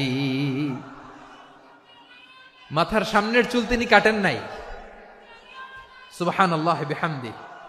কেমন ভালোবাসতেন বিশ্বনবী সাহাবীদেরকে, সাহাবারা কেমন ভালোবাসতেন বিশ্বনবীকে। সামনের চুলগুলো বড় হতে হতে এত বড় ছিল, পেঁচিয়ে রেখে পাগড়ি পরতেন, কাটতেন না। নবীর হাত লেগেছিল। সুবহানাল্লাহ পড়েন। তাহলে what is the lesson, moral of the story কি? মোরাল অফ দ্য স্টোরি হচ্ছে, আসছিল আজানকে ব্যঙ্গ করার জন্য, বিকৃত করার জন্য, হয়ে গেল মসজিদুল হারামের মুয়াজ্জিন। দেখেন বিশ্বনবী একটা খারাপ সিচুয়েশনের মধ্যে থেকে কি ভালো জিনিস বের করে আনলেন। আমি যে শুরুতে বলেছি কিভাবে তিনি হিউম্যান রিসোর্সকে ডেভেলপ করেছেন, ম্যানেজ করেছেন। তিনি যে চৌকস ট্যালেন্ট হান্টার ছিল, দেখেন সবার মধ্যে থেকে এর বাছাই করে মুয়াজ্জিন বানাই দিয়েছেন। সুবহানাল্লাহ পড়েন। তার মানে এই না সবাইরে ধরে ধরে উনি মুয়াজ্জিন বানাইছেন, যার যেই ট্যালেন্ট আছে তাকে ওই কাজে অ্যাসাইন করেছেন। যার যেই প্রতিভা আছে তার প্রতিভাকে ইসলামের কাজে লাগিয়েছেন। সুবহানাল্লাহ পড়েন। যায়েদ বিন সাবেত রাদিয়াল্লাহু তাআলা আনহু, নাম শুনেছেন? যশোর, কথা বেরোয় না। যদি জিগায় সালমান খানের নাম শুনছেন, সবাই হাত তুলবে, জি হুজুর শুনছি, মানে সব দেখা শেষ। সালমান খান, আমির খান, অমুক খান, সব খান মুখস্থ, কিন্তু যায়েদ বিন সাবেতের নাম মুখস্থ নাই মুসলমানদের। যেই সাহাবী মাথার সামনের চুল কাটে নাই, মসজিদুল হারামের মুয়াজ্জিন বানাইছেন বিশ্বনবী, ওই সাহাবীর নাম কি? খায়া ফেলাইস, স্লোগানের সাথে খায়া ফেলাইস। আবু মাহজুরা, কি নাম? আবু মাহজুরা আল জুমাহি রাদিয়াল্লাহু তাআলা আনহু। এই নামটা আজকে নিয়ে যাইতে হবে যশোর। আবু মাহজুরা রাদিয়াল্লাহু তাআলা আনহু। 2 নম্বরে বলছিলাম যায়েদ বিন সাবেত রাদিয়াল্লাহু তাআলা আনহু।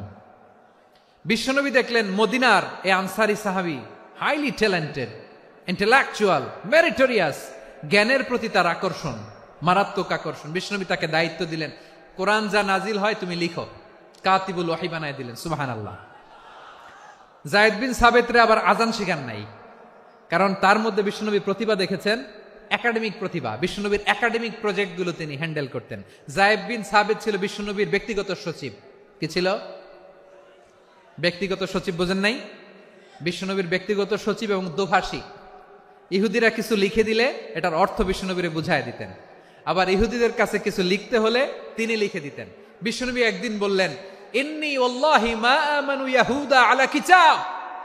ইহুদিরা যে চিঠি পাঠায় অর্থ তো বুঝি না, আরেক ইহুদি আইনে অর্থ করা লাগে। আবার ইহুদিদের কাছে কিছু লিখে পাঠাইতে চাইলে আমরা তো লিখতে পারি না, ইহুদিরে দিয়ে লেখা লাগে। ওরা যে পয়রা শোনায় লিখে দেয়, আমি ওদের বিশ্বাস করি না, আমার নিজের একজন লোক দরকার।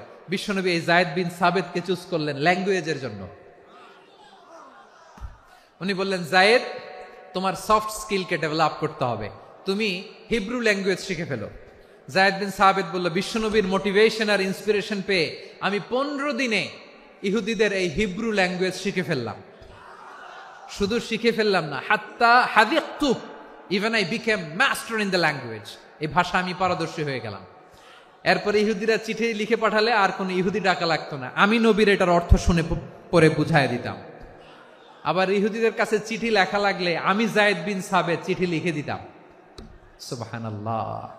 দেখেন, এত সাহাবীর মধ্য থেকে বিশ্বনবীর একাডেমিক প্রজেক্ট, ব্যক্তিগত সচিব, দোভাষী হিসেবে তিনি যায়েদ বিন সাবেতের মতো তরুণকে নির্বাচিত করেছেন।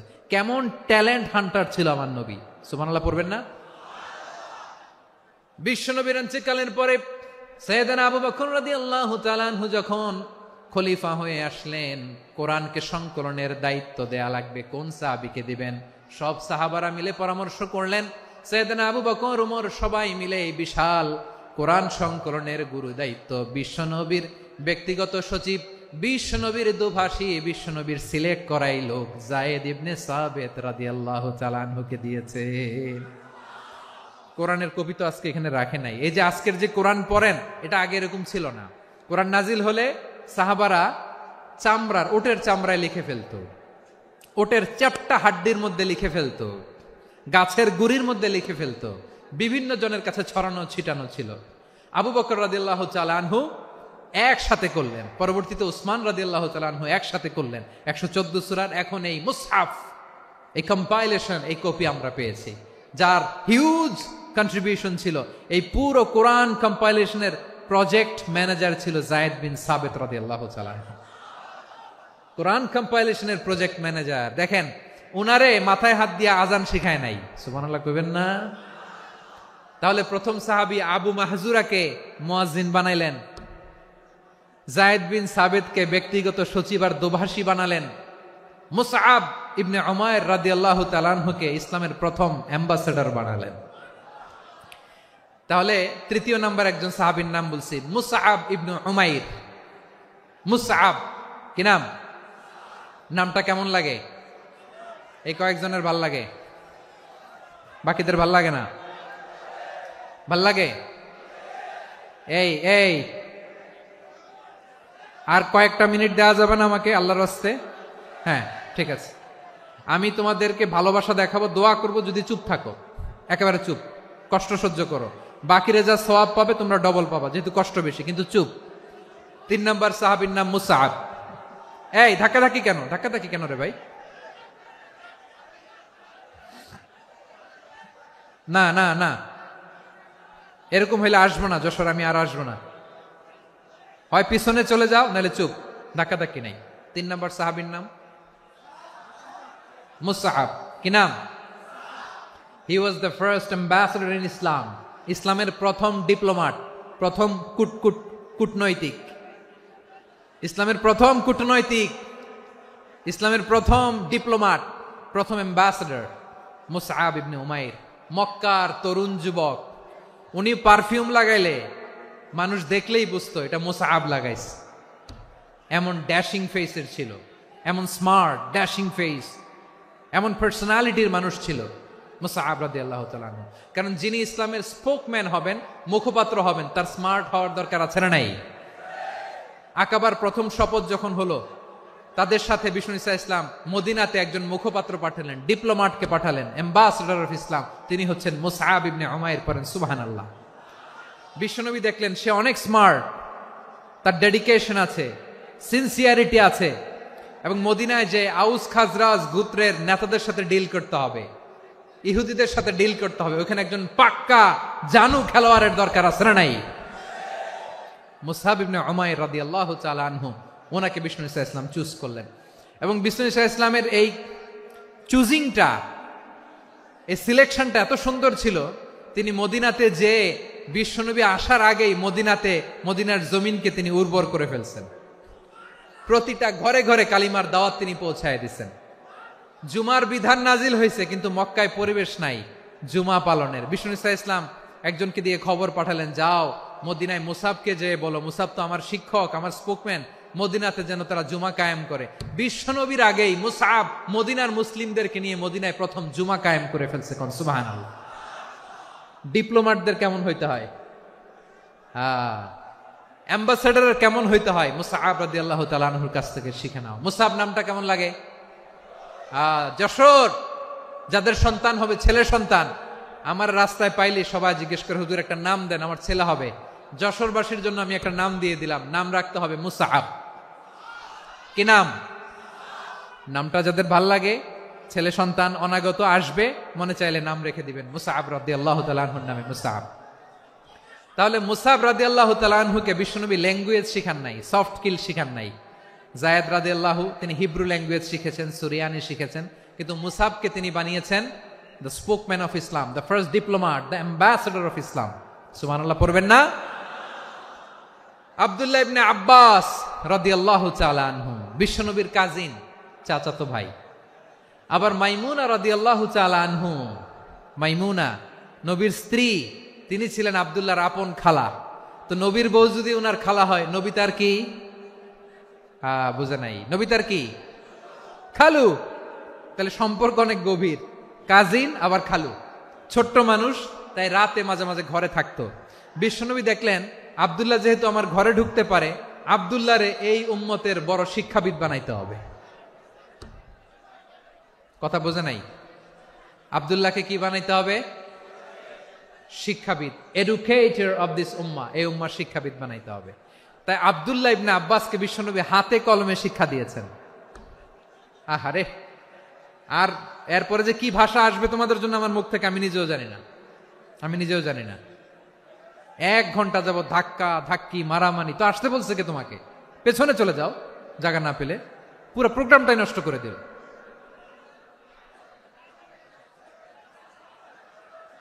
জি, আমার দিকে তাকান, আমি শেষ করে দিচ্ছি। হবে না, ইন্টেলেকচুয়াল আলোচনা এখানে হবে না, আমি বুঝতে পারছি, আমি শেষ করে দিচ্ছি। আব্দুল্লাহ ইবনে আব্বাস রাদিয়াল্লাহু তাআলা আনহু, মনোযোগ দিয়ে কয়েকটা মিনিট শুনুন, আমি এখনই শেষ করে দিচ্ছি, এরপর আওয়াজ করবে। এই যে এগুলো কি আমি বুঝলাম না। আমি বললাম না সব করা যাবে, বসে যাও, শুয়ে যাও, চলে যাও, আওয়াজ করা যাবে না। অন্যকে বসো এটাও বলার দরকার নাই, জাস্ট এদিকে তাকাও। আল্লাহ। আব্দুল্লাহ ইবনে আব্বাস রাদিয়াল্লাহু তাআলা আনহু, ওনাকে বিশ্বনবী হাতে কলমে শিক্ষা দিয়েছেন। যেহেতু উম্মতের শিক্ষাবিদ হবেন, এডুকেটর হবেন। তো বিশ্বনবী রাতে যখন তাহাজ্জুদ পড়তেন, ছোট্ট আব্দুল্লাহ ঘরে থাকতো। বুঝতে পেরেছেন? ছোট্ট মানুষ তো ঘরে থাকতো। তো বিশ্বনবী তাহাজ্জুদের জন্য একবার দাঁড়িয়েছেন, ছোট্ট আব্দুল্লাহ ওযু করে দাঁড়াইছে। আচ্ছা বলেন তো, ইমাম আর মুসল্লি মোট যদি দুইজন হয়, একজন ইমাম একজন মুসল্লি, তো মুসল্লি ইমামের কোন দিকে দাঁড়াবে? ডানে দাঁড়াবে। ছোট্ট আব্দুল্লাহ বুঝে নাই, বিশ্বনবী তাহাজ্জুদ শুরু করেছেন, উনি ইক্তেদা করছেন আর দাঁড়াইছেন বায়ে। কোথায় দাঁড়িয়েছেন? আব্দুল্লাহ বলেন, যখন আমি বায়ে দাঁড়ালাম, আখাযা রাসূলুল্লাহ সাল্লাল্লাহু আলাইহি ওয়াসাল্লাম উযুনি আল ইউমনা ইয়াফতিলুহা, বিশ্বনবী নামাজরত অবস্থায় আমার কান ধরে টেনে আমার ডান দিকে এনে দাঁড় করায় দিলেন। পড়েন সুবহানাল্লাহ।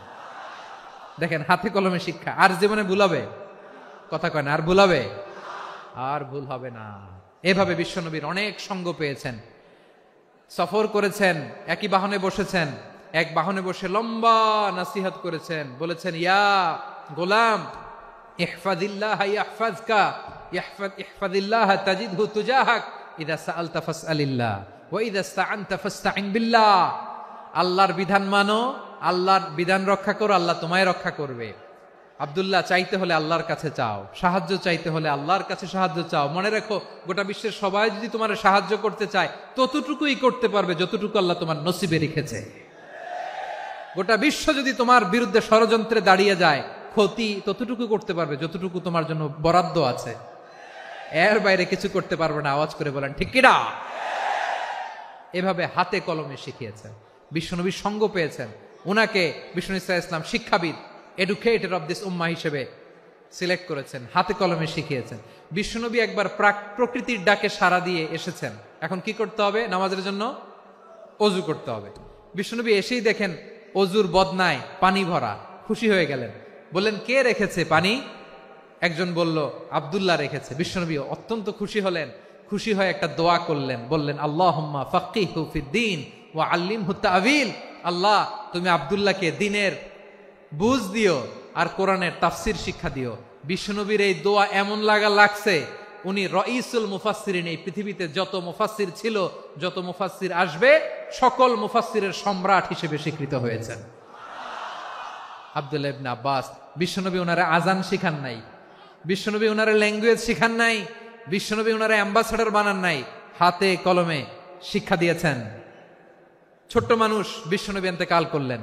আবু বকরের সময় গেল, ওমরে ফারুকের খেলাফত, তখনও তিনি তরুণ।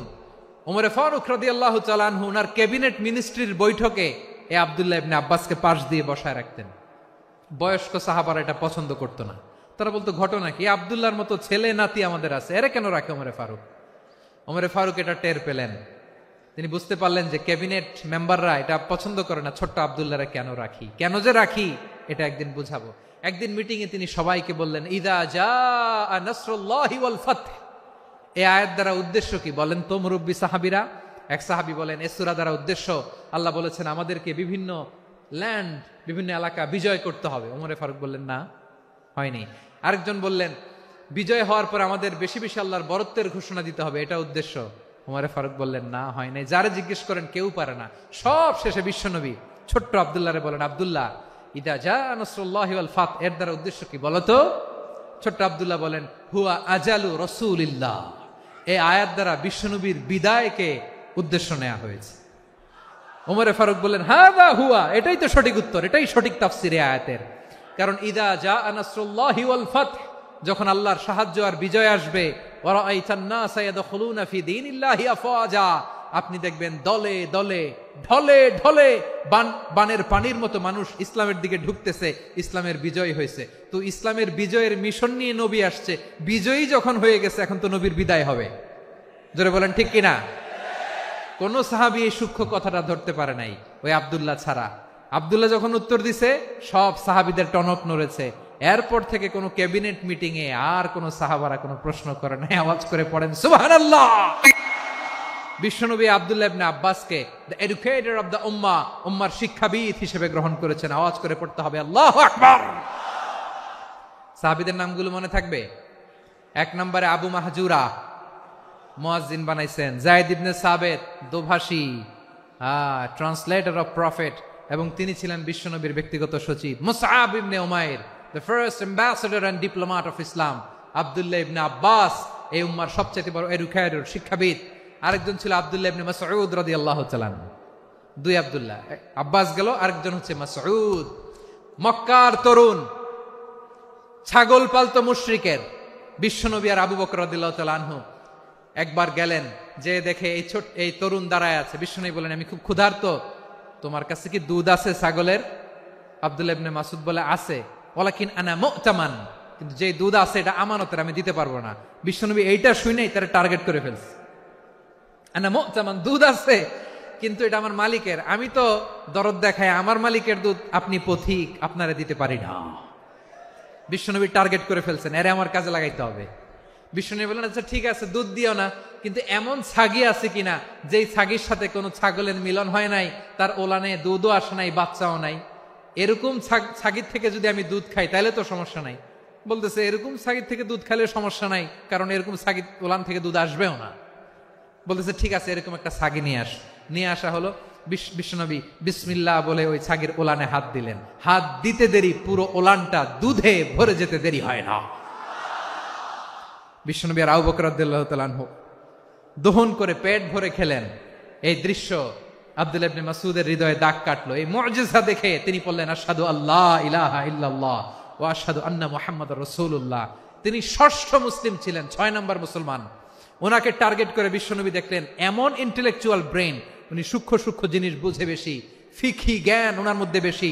বিশ্বনবী ওনাকে কোরআনের জ্ঞান শিক্ষা দিতে লাগলেন। উনি বিশ্বনবী সবার কাছে কোরআন শোনায়, কিন্তু বিশ্বনবী নিজে আব্দুল্লাহ ইবনে মাসউদের কাছ থেকে কোরআন শুনতো। বিশ্বনবী একবার বললেন, ইকরা আলাইয়া ইয়া মাসউদ। ইবনে মাসউদ, একবার শোনাও তো কোরআন দেখি। আব্দুল্লাহ ইবনে মাসউদ বলে, আকরাউ আলাইকা ওয়া আলাইকা উনজিল। নবী, আপনার উপর কোরআন নাজিল হয় আর আমি আপনার সামনে কোরআন পড়ব। বিশ্বনবী বললেন, ইন্নী উহিব্বু আন আসমাআহু মিন গায়রি। আমি নিজে পড়তে যেমনি ভালোবাসি, অন্যে পড়ুক আমি শুনবো, এটাও আমি ভালোবাসি। সূরা নিসা তিনি তেলাওয়াত করে শুনিয়েছেন। এমন সূক্ষ্ম সূক্ষ্ম বিষয় বিশ্বনবী উনাকে ধরিয়ে দিয়েছেন। উনি হয়ে গিয়েছেন, আব্দুল্লাহ ইবনে আব্বাস হয়েছেন রাইসুল মুফাসসিরিন, উনি হয়ে গিয়েছেন ফাকিহুল উম্মাহ। ওনার চাইতে বড় ফকি এই পৃথিবী আর দেখবে না। চিল্লায় বলেন সুবহানাল্লাহ। উনি বলতেন, ওয়াল্লাহি ওয়াল্লাহি ইল্লাযী লা ইলাহা গায়রু মা উনজিলাত সূরাতুন ইল্লা ওয়া আনা আ'লামু আইনা উনজিলাত ওয়া ফীমা উনজিলাত। বিশ্বনবী এমন ভাবে কোরআনের দার্স আমাকে দিয়েছেন, কোরআনে যত সূরা নাজিল হয়েছে, যেখানে নাজিল হোক না কেন আমি জানি এটা কোথায় নাজিল হয়েছে এবং কোন প্রেক্ষাপটে নাজিল হয়েছে। এমন একটা সূরা নাই যে সূরার কোথায় নাজিল হয়েছে আমি মাসুদের জানা নাই, কোন প্রেক্ষাপটে নাজিল হয়েছে আমার জানা নাই। এরকম ঘটবে না। চিল্লায় বলেন আল্লাহু আকবার। এই আব্দুল্লাহ ইবনে মাসউদ রাদিয়াল্লাহু তাআলা আনহু ওমর ফারুকের সময় কুফার চিফ জাস্টিস ছিলেন। কুফা নগরীর চিফ জাস্টিস। চিফ জাস্টিস বুঝেন নাই? বিচারপতি। কি ছিলেন? সবাই বলে নাই, কি ছিলেন?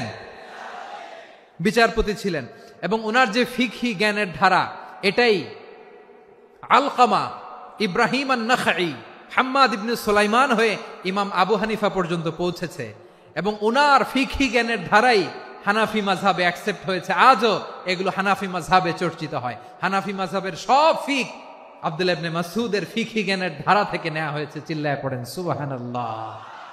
তাহলে উনাকে বিশ্বনবী বানিয়েছেন জুরিস্ট, আইনবিদ, ফকিহ। উনারে আজান শিখান নাই। হিউম্যান রিসোর্স ডেভেলপমেন্ট কিভাবে করবেন, মানব সম্পদের উন্নয়ন কিভাবে করতে হয়, কিভাবে যার যেখানে প্রতিভা কাজে লাগাতে হয় উনি দেখিয়েছেন। সুবহানাল্লাহ পড়বেন না? খালিদ বিন ওয়ালিদ নাম শুনছেন? কে কে শোনেন নাই হাত তোলেন। কি ছিলেন? বীর যোদ্ধা ছিলেন খালিদ বিন ওয়ালিদ। কিন্তু তিনি ইসলাম ধর্ম গ্রহণ করেছেন অনেক দেরিতে, 8ম হিজরিতে। তার মানে 8ম হিজরির আগে উনি মুশরিকদের পক্ষে লড়াই করেছেন। ওনার হাতে কত মুসলিম সাহাবী যে নিহত হয়েছে হিসাব নাই। বিশ্বনবী টার্গেট করে রাখছে, তুমি আমাদের মুসলিমদের এত ক্ষতি করলা, তুমি যখন মুসলমান হবা তোমারে দিয়ে আমি এমন কাম করামু যে এটা আর কেউ করতে পারবে না। সুবহানাল্লাহ নাই? যশোর ক্লান্ত হয়ে গেছে।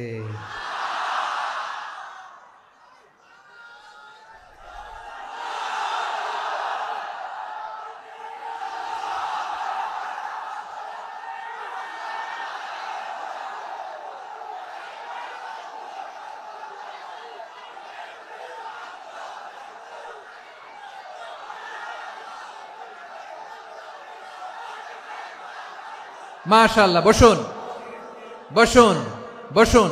খালিদ বিন ওয়ালিদ রাদিয়াল্লাহু তাআলা আনহু 8ম হিজরিতে মুসলিম হয়েছেন, মক্কা বিজয়ের আগে। তো মক্কা বিজয়ের আগে যখন মুসলিম হয়েছেন, এর আগে কি করছেন? কাফিরদের সাথে যুদ্ধ করেছেন। উনি উহুদের যুদ্ধে মুসলমানদের যে পরাজয় ভাব, কঠিন পরিস্থিতির মুখোমুখি উনার কারণে পেছন থেকে এমন আতর্কিত আক্রমণ করেছেন, মুসলমানদেরকে কচুকাটা করেছেন। 8ম হিজরিতে আল্লাহ তাআলা হেদায়েতের নূর দিয়ে ওনার হৃদয়টাকে উজালা করে দিলেন। লা ইলাহা, এটা এমন বাণী যার হৃদয়ে একবার টাচ খাবে, এইটা থেকে সে আর পালিয়ে বেড়াতে পারে। ঝিনুকের ভেতর লুকিয়ে থাকে যেমন মতি, ঝিনুকের ভেতর লুকিয়ে থাকে যেমন মতি, কলমা শাহাদাতে আছে আল্লাহর জ্যোতি, কলমা শাহাদাতে আছে আল্লাহর জ্যোতি। ঠিক কিনা বলেন? মক্কা বিজয়ের আগে মুসলিম হলেন, হওয়ার পরেই বিশ্বনবীর টার্গেট ফুলফিল হলো। ওই যে টার্গেট করে রেখেছেন আর দোয়া করেছেন, খালিদ বিন ওয়ালিদ যদি মুসলিম হয় তাকে আমি মিলিটারি চিফ বানাবো। ওনাকে আজান শিখান নাই, ওনারে কান ধইরা নামাজের এই মাথা থেকে ওই মাথা আনান নাই, ফিকহি কোরআনের সূক্ষ্ম তাফসীর ওনারে শিখান নাই, অ্যাম্বাসেডর বানান নাই। বিষ্ণু ইসলাম উনাকে সামরিক অভিযানে প্রেরণ করেছেন। সামরিক অভিযানে তিনি প্রেরণ করেছেন। উনার জীবদ্দশায় উনার নেতৃত্বে যতগুলো যুদ্ধ হয়েছে, একটা যুদ্ধেও তিনি পরাজয় বরণ করেন নাই। ওমরে ফারুকের সময়কালে তিনি চিফ অফ মুসলিম মিলিটারি, মানে মুসলিম সেনাপতি হয়েছেন। যশোর, আওয়াজ করো, ঠিক কিনা বলো? সেনাপতি, মুসলিম সেনাপতি। তাহলে কিভাবে হিউম্যান রিসোর্স ব্যবহার করতে হয় গোটা বিশ্ব আমার নবীর কাছ থেকে শিখে নাও। খালিদ বিন ওয়ালিদ, ওনাকে বিশ্বনবী একটা উপাধি দিয়েছেন। উপাধিটা হচ্ছে সাইফুল্লাহিল মাসলুল, আল্লাহর নাঙ্গা তরবারি, আল্লাহর খোলা তরবারি, দ্য ওপেন সোর্ড অফ আল্লাহ। খালিদ বিন ওয়ালিদ মুসলিম সেনাপতি। হাসান বিন সাবেত, নাম শুনছেন? দেখি উনি কি ছিল বলেন। রাসূলের সভা কবি, কালচারাল হিজিমনিকে ডিফিট করার জন্য। উনি ভালো অস্ত্র চালানো জানতেন না, ওই কাজে উনি যেতেন না। ওনার ছিল কাব্য প্রতিভা। কাব্য প্রতিভা, কাফিররা কবিতা দিয়ে নবীকে গালি দিত। বিশ্বনবী বলতেন, ইয়া হাসান আজিব আন রাসূলিল্লাহ, তুমি নবীর হয়ে কাফেরদের এই কথাগুলোর জবাব দাও। বিশ্বনবীর একটা মিম্বার ছিল। বিশ্বনবীর মিম্বারের পাশাপাশি মসজিদে নববীতে এই হাসান বিন সাবেতের জন্য বিশ্বনবী একটা স্পেশাল মিম্বার বানিয়ে দিয়েছেন। এখান থেকে তুমি জবাব দাও। এবং বিশ্বনবী বলেছেন, আল্লাহুম্মা আইয়িদহু বিরূহিল কুদুস, আল্লাহ হাসান আমার পক্ষে জবাব দেয়, তুমি জিব্রাইল মারফত তাকে সাহায্য পাঠাইয়া দিও। রাসূল সাল্লাল্লাহু আলাইহি ওয়াসাল্লামের সভা কবি, the poet of the prophet, নবীর কবি। উনি কবিতা দিয়ে, এমন উচ্চাঙ্গের ভাষায় কবিতা দিয়ে তিনি জবাব দিতেন, কাফিরদের গা শিহরে যেত, তাদের হৃদয়ে আগুন ধরে যেত। তাহলে এরকম কবিরও দরকার আছে না নাই? এখন যাকে আল্লাহ দিছে কাব্য প্রতিভা, এরা যদি আপনি যুদ্ধের ময়দানে পাঠান হবে? যারে দিছে সুরেলা গলা, এরা যদি অ্যাম্বাসেডর বানান হবে না। হাসান বিন সাবেত ছিলেন বিষ্ণু ইসলামের কবি। হুযায়ফা ইবনুল ইয়ামান বিশ্বনবীর গোয়েন্দা বিভাগের প্রধান। কিসের প্রধান? হুযায়ফা ইবনুল ইয়ামান। ওনার ছিল ডিটেকটিভ মাইন্ড, ডিটেকটিভ মাইন্ড, গোয়েন্দা বিভাগের প্রধান। এবং উনি হচ্ছেন সাহিবু সিররি রাসূলিল্লাহ, রাসূল সাল্লাল্লাহু আলাইহি ওয়াসাল্লামের গোপন তথ্যের ধারক বাহক। নবীর যেই কথা কেউ জানে না, সব হুযায়ফার পেটের ভিতরে ছিল। সুবহানাল্লাহ পড়েন। মদিনার যত ইহুদিদের একটা লিস্ট ছিল, এই লিস্ট শুধু দুইজন জানতো, বিশ্বনবী আর হুযায়ফা। সুবহানাল্লাহ পড়বেন না? তাহলে উনাকে কোন দায়িত্ব দিছে? কোন বিভাগ? যশোর, আওয়াজ করো, কোন বিভাগ? গোয়েন্দা বিভাগের হেড ছিল। খন্দকের যুদ্ধে প্রচন্ড আজকের মতো শৈত্য প্রবাহ, মাটি খনন করতে করতে সাহাবীদের পেটে ক্ষুধা নাই, দাঁড়াইতে পারে না নামাজের জন্য, এত ক্লান্ত, ক্ষুধা, ক্লান্ত, শ্রান্ত। বিশ্বনবী বললেন, কে আছো? এই কঠিন শীত, এই ভয় আর ক্ষুধার মধ্যেও খন্দকের পরীক্ষার টপকে শত্রু শিবিরে যে আমাকে তথ্য দিবা, কে আছো? কারো গায়ে শক্তিই নাই যে দাঁড়াবে, কেউ দাঁড়ায় না। বিশ্বনবী তখন নিজে হুযায়ফাকে ডাক দিলেন, হুযায়ফা, যে আমাকে আজকে শত্রু শিবিরের তথ্য এনে দিবে, সে জান্নাতে আমার মোরাফাকা, আমার সঙ্গী হবে। হুযায়ফা রাদিয়াল্লাহু ইবনুল ইয়ামান জীবনের ঝুঁকি নিয়ে এই ক্ষুধা, শৈত্য প্রবাহ, কোল্ড ওয়েভসকে উপেক্ষা করে পরীক্ষা টপকে শত্রু শিবিরে যে সবার কথাগুলো চুপে চুপে শুনে বিশ্বনবীর দরবারে এসে গোয়েন্দাদের মতো তথ্য সরবরাহ করেছে। বিশ্বনবীর গোয়েন্দা বিভাগের প্রধান হুযায়ফা ইবনুল ইয়ামান ইন্টেলিজেন্স বিভাগ চালাতেন। মুনাফিকদের নাম ওনার কাছে ছিল। মুআয ইবনে জাবাল মদিনা রাষ্ট্রের সবচেয়ে সিনিয়র আমলা ছিলেন। আমলাতন্ত্র চিনেন তো? প্রশাসনিক কাজ যারা চালায়, অ্যাডমিনিস্ট্রেশন বুঝেন না? The department of administration. মদিনার রাষ্ট্রের সিনিয়র আমলা মুআয ইবনে জাবাল মুতাখাসসিসুন ফিল হালাল ওয়াল হারাম, হালাল হারামের স্পেশালিস্ট ছিলেন। বিশ্বনবী উনাকে ইয়ামানের গভর্নর করে পাঠাইছেন। বলেছেন, ইন্নাকা তা'তি কওমান আহলা কিতাব, এমন গোষ্ঠীর কাছে যাবা এরা ইহুদি নাসারা, আগে শাহাদা পড়লে এরপরে নামাজের দাওয়াত দিও, নামাজ পড়লে যাকাতের দাওয়াত দিও। গভর্নরের অ্যাটিটিউড যেমন থাকে তেমন অ্যাটিটিউড ধরে রেখো। সুবহানাল্লাহ পড়েন। তাহলে মুআয ইবনে জাবালকে দিয়ে বিশ্বনবী কবিতা লেখায় নাই, চিঠি লেখায় নাই, আজান দেওয়ায় নাই। সুবহানাল্লাহ পড়বেন না? সব শেষ সাহাবী বলি আবু হুরায়রা রাদিয়াল্লাহু তাআলা আনহু। নাম শুনছেন? বিড়ালের বাবা। কি করতেন? খালি হাদিস মুখস্থ করতেন। উনি বলতেন, আলজামু রাসূলুল্লাহ আলা মিল ইবাতনি, আমার শুধু পেটের ক্ষুধার বন্দোবস্ত হইলে আমি নবীর সঙ্গ ছাড়তাম না। আমার আনসার সাহাবারা ক্ষেত খামারের কাজ করত, আমার মুহাজির সাহাবারা ব্যবসা করত, আর আমি নবীর সাথে সাথে থাকতাম। শুধু সকাল বিকাল দুই বেলা যদি আমার খাবারের বন্দোবস্ত হয়, আমি আর নবীর লক ছাড়ি না। সুবহানাল্লাহ কইবেন না? 5374টা হাদিস তিনি বর্ণনা করেছেন। সবচেয়ে বেশি হাদিস বর্ণনাকারী সাহাবী। হাদিস প্রিজার্ভেশনের কাজে বিশ্বনবী ওনাকে কাজে লাগিয়েছেন। উনি একদিন বলেন, ইয়া রাসূলুল্লাহ আসমাউ মিনকা কাসীরান ফালা আহফাজু, নবী অনেক কথা শুনি আমার মনে থাকে না। বিষ্ণু বললেন, তাই? উবসুত রিদাক, তোমার চাদরটা বিছাও। আবু হুরায়রা বিছালেন, বিশ্বনবী হাত বুলায় দিলেন, এরপরে অনেক হাদিস বর্ণনা করলেন। আবু হুরায়রা বলে, তারপর থেকে বিশ্বনবী যাই বর্ণনা করে আমি শুনি আর একটাও বলি না। এখন সুবহানাল্লাহ। বিশ্বনবী ওনাকে হাদিস প্রিজার্ভেশন, নবীর এই যে লক্ষ্য হাদিস প্রিজার্ভেশনের এই দায়িত্ব দিয়েছেন সাইয়েদনা আবু হুরায়রা রাদিয়াল্লাহু তাআলা আনহুকে। প্রিয় ভাইরা, তাহলে 10 জন সাহাবীর কথা যে বললাম, আপনারা কি খেয়াল করেছেন কত বড় ট্যালেন্ট হান্টার, চৌকস ট্যালেন্ট হান্টার ছিল আমার নবী। এক একজনের এক এক ট্যালেন্ট, এক এক কাজে অ্যাসাইন করেছেন, এক একজনকে এক এক দায়িত্ব দিয়েছেন, এক একজনের প্রতিভাকে এক একভাবে বিকশিত হওয়ার সুযোগ দিয়েছেন। আওয়াজ করে বলেন ঠিক কি না? এখন আমার পর্দার আড়ালে আমার মায়েরা বলবে, এতগুলো পুরুষ সাহাবীর কথা বললো, নারী সাহাবীরা কি কিছু করে নাই? মোনাজাত হবে, দোয়া ছাড়া কেউ যাব না। রুফাইদা আল আসলামিয়া রাদিয়াল্লাহু তাআলা আনহা, ওনার বাবার নাম সাআদ আল আসলামি। বিশ্বনবী কি খেয়াল করলেন দেখেন, সাআদ ছিল মদিনার বড় ডাক্তার। এই নারী সাহাবী রুফাইদা বাবার কাছ থেকে চিকিৎসা বিদ্যা শিখেছেন।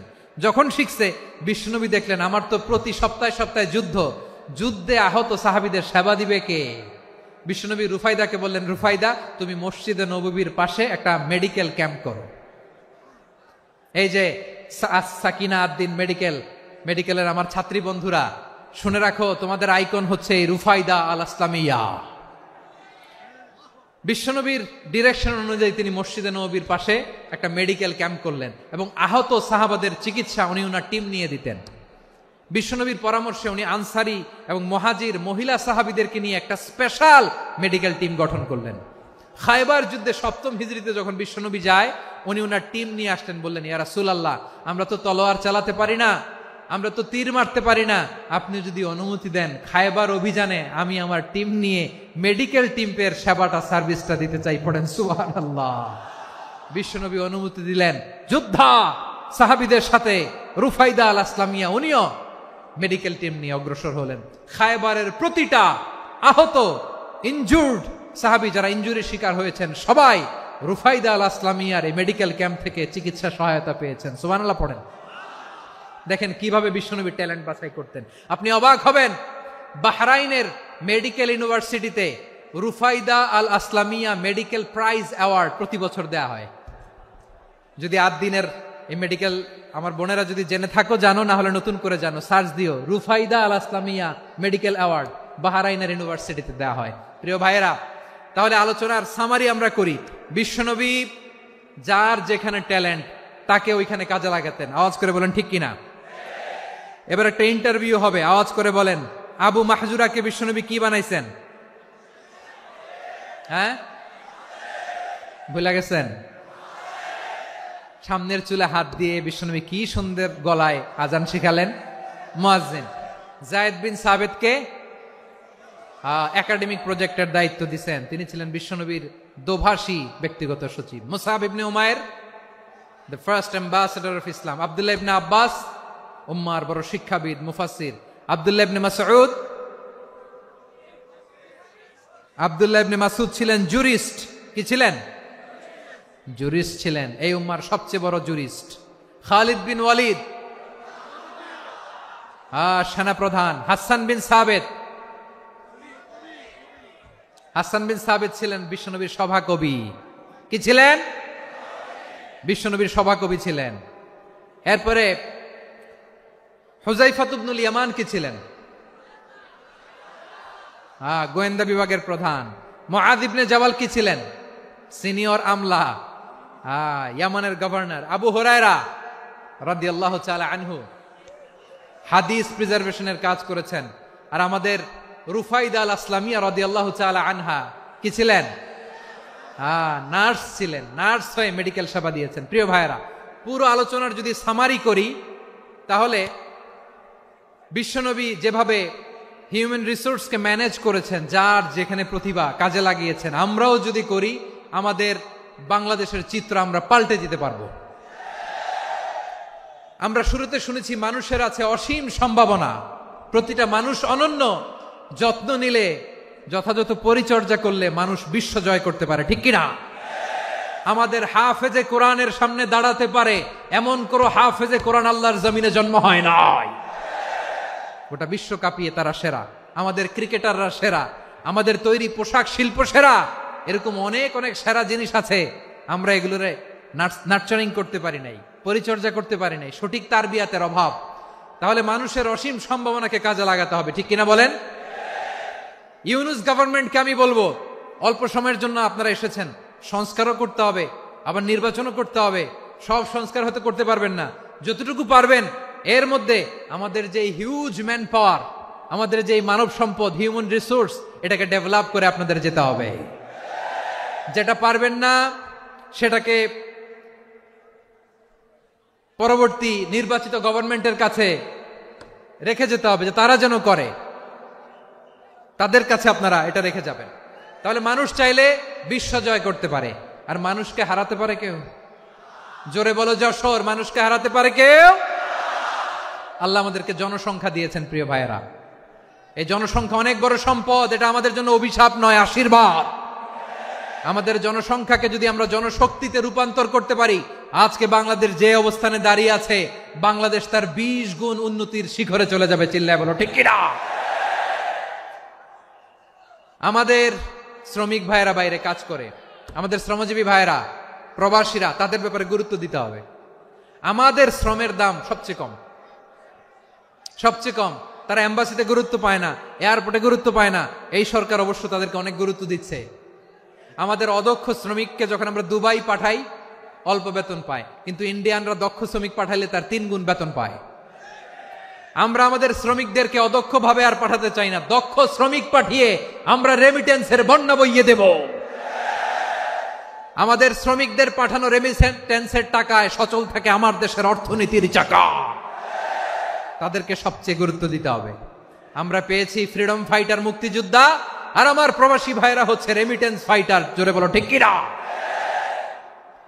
তাহলে আমাদের এই জনশক্তিকে জনসম্পদে ট্রান্সফর্ম করতে হবে, ঠিক কিনা বলেন? সরকার জনগণকে এভাবে পলিশ করতে হবে। মা বাবারা ছেলে মেয়েদের মধ্যে কার কোন যোগ্যতা তাকে ওইভাবে কাজে লাগাতে হবে। সবার A+ পাওয়ার কোনো দরকার নাই। আমাদের দেশে একটা টেন্ডেন্সি আছে, পরীক্ষায় A+ না পাইলে কই তুই কি করলি, পাশের বাড়ির ছেলে A+ পাইছে, যা ওর পা ধোয়া পানি খা। কি খা? তা আমি ভাবছি যে পা ধোয়া A+ পাওয়া ছেলেদের পা ধোয়া পানির একটা পানির ব্র্যান্ড বানাইতে হবে। এরকম লেখা থাকবে A+ পাওয়া ছেলেদের পা ধোয়া পানি। খাওয়া নাই, এগুলার খাওয়া নাই। ওরে আল্লাহ এ প্লাস পাওয়ার জন্য বানাইছে, আর আপনার ছেলেকে এই এ প্লাস গুলারে নিয়ন্ত্রণ করার জন্য আল্লাহ বানাইছে। ওকে দিয়ে আল্লাহ কি করবে আপনি জানেনই না।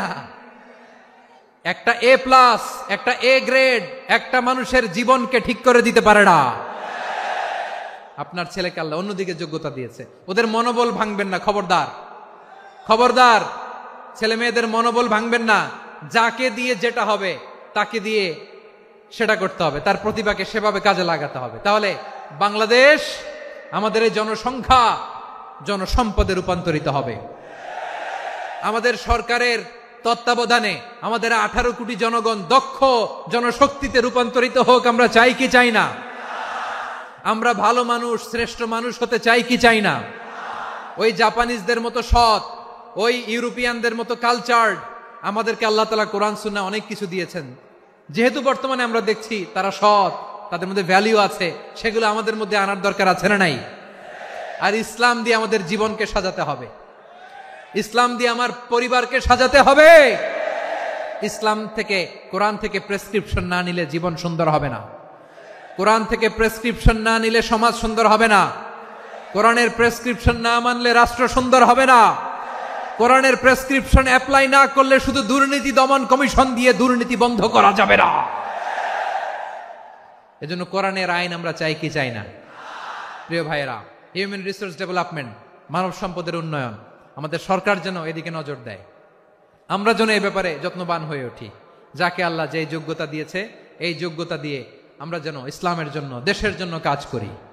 আমরা যেন আমাদের স্কিল ডেভেলপ করি, আমাদের পটেনশিয়ালকে ডেভেলপ করি। মোরালিটি, ভ্যালিউজ নিয়ে শায়েখ আহমদুল্লাহ আলোচনা করেছেন, এগুলো দিয়ে যেন আমরা আমাদেরকে সাজাই। আল্লাহ তাআলা আমাদের দেশকে তুমি নিরাপদ করো, আমরা পড়ি আমিন। আল্লাহ আমার 18 কোটি জনগণকে তুমি জনশক্তিতে রূপান্তরিত করো, আমিন। আল্লাহ আমরা হাতে হাত রেখে, কাঁধে কাঁধ মিলিয়ে, ভাইয়ে ভাইয়ে যেন এই দেশকে গড়তে পারি, আল্লাহ তুমি তৌফিক দান করো, আমরা পড়ি আমিন। আমার প্রিয় মহিউদ্দিন ভাই বলেছেন, হুজুর এমন একটা ঘোষণাপত্র দিয়ে যাবেন আজকের এই ঐতিহাসিক যশোরের প্রোগ্রামে, যেটা গোটা বাংলাদেশে মানুষ এটার উপর আমল করে। আমি যে কথাটা বলেছি এটাই, আসুন আমরা আমাদের জনসংখ্যাকে জনসম্পদে ট্রান্সফর্ম করি।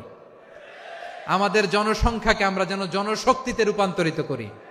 জনসংখ্যাকে ট্রান্সফর্ম করে জনশক্তি দিয়ে আমরা যেন আগামীর বাংলাদেশ, স্বাধীন বাংলাদেশ 2.0 কে গড়ে তুলি। আল্লাহ তাআলা আমাদের সবাইকে কথাগুলো বোঝার, আমল করার তৌফিক দান করুন। এই জেনজি, ক্ষমা করে দিও আমাকে, অনেক ধমক দিছি, বকা দিছি। আল্লাহ তোমাদেরকে করুক, কবুল করুক, যশোরবাসীকে কবুল করুক, আদ দিনকে কবুল করুক, এই মেডিকেল কলেজকে কবুল করুক, ইসলামের জন্য বাঁধ ভাঙা এই জোয়ার এবং উচ্ছ্বাসকে আল্লাহ তাআলা কবুল করুক।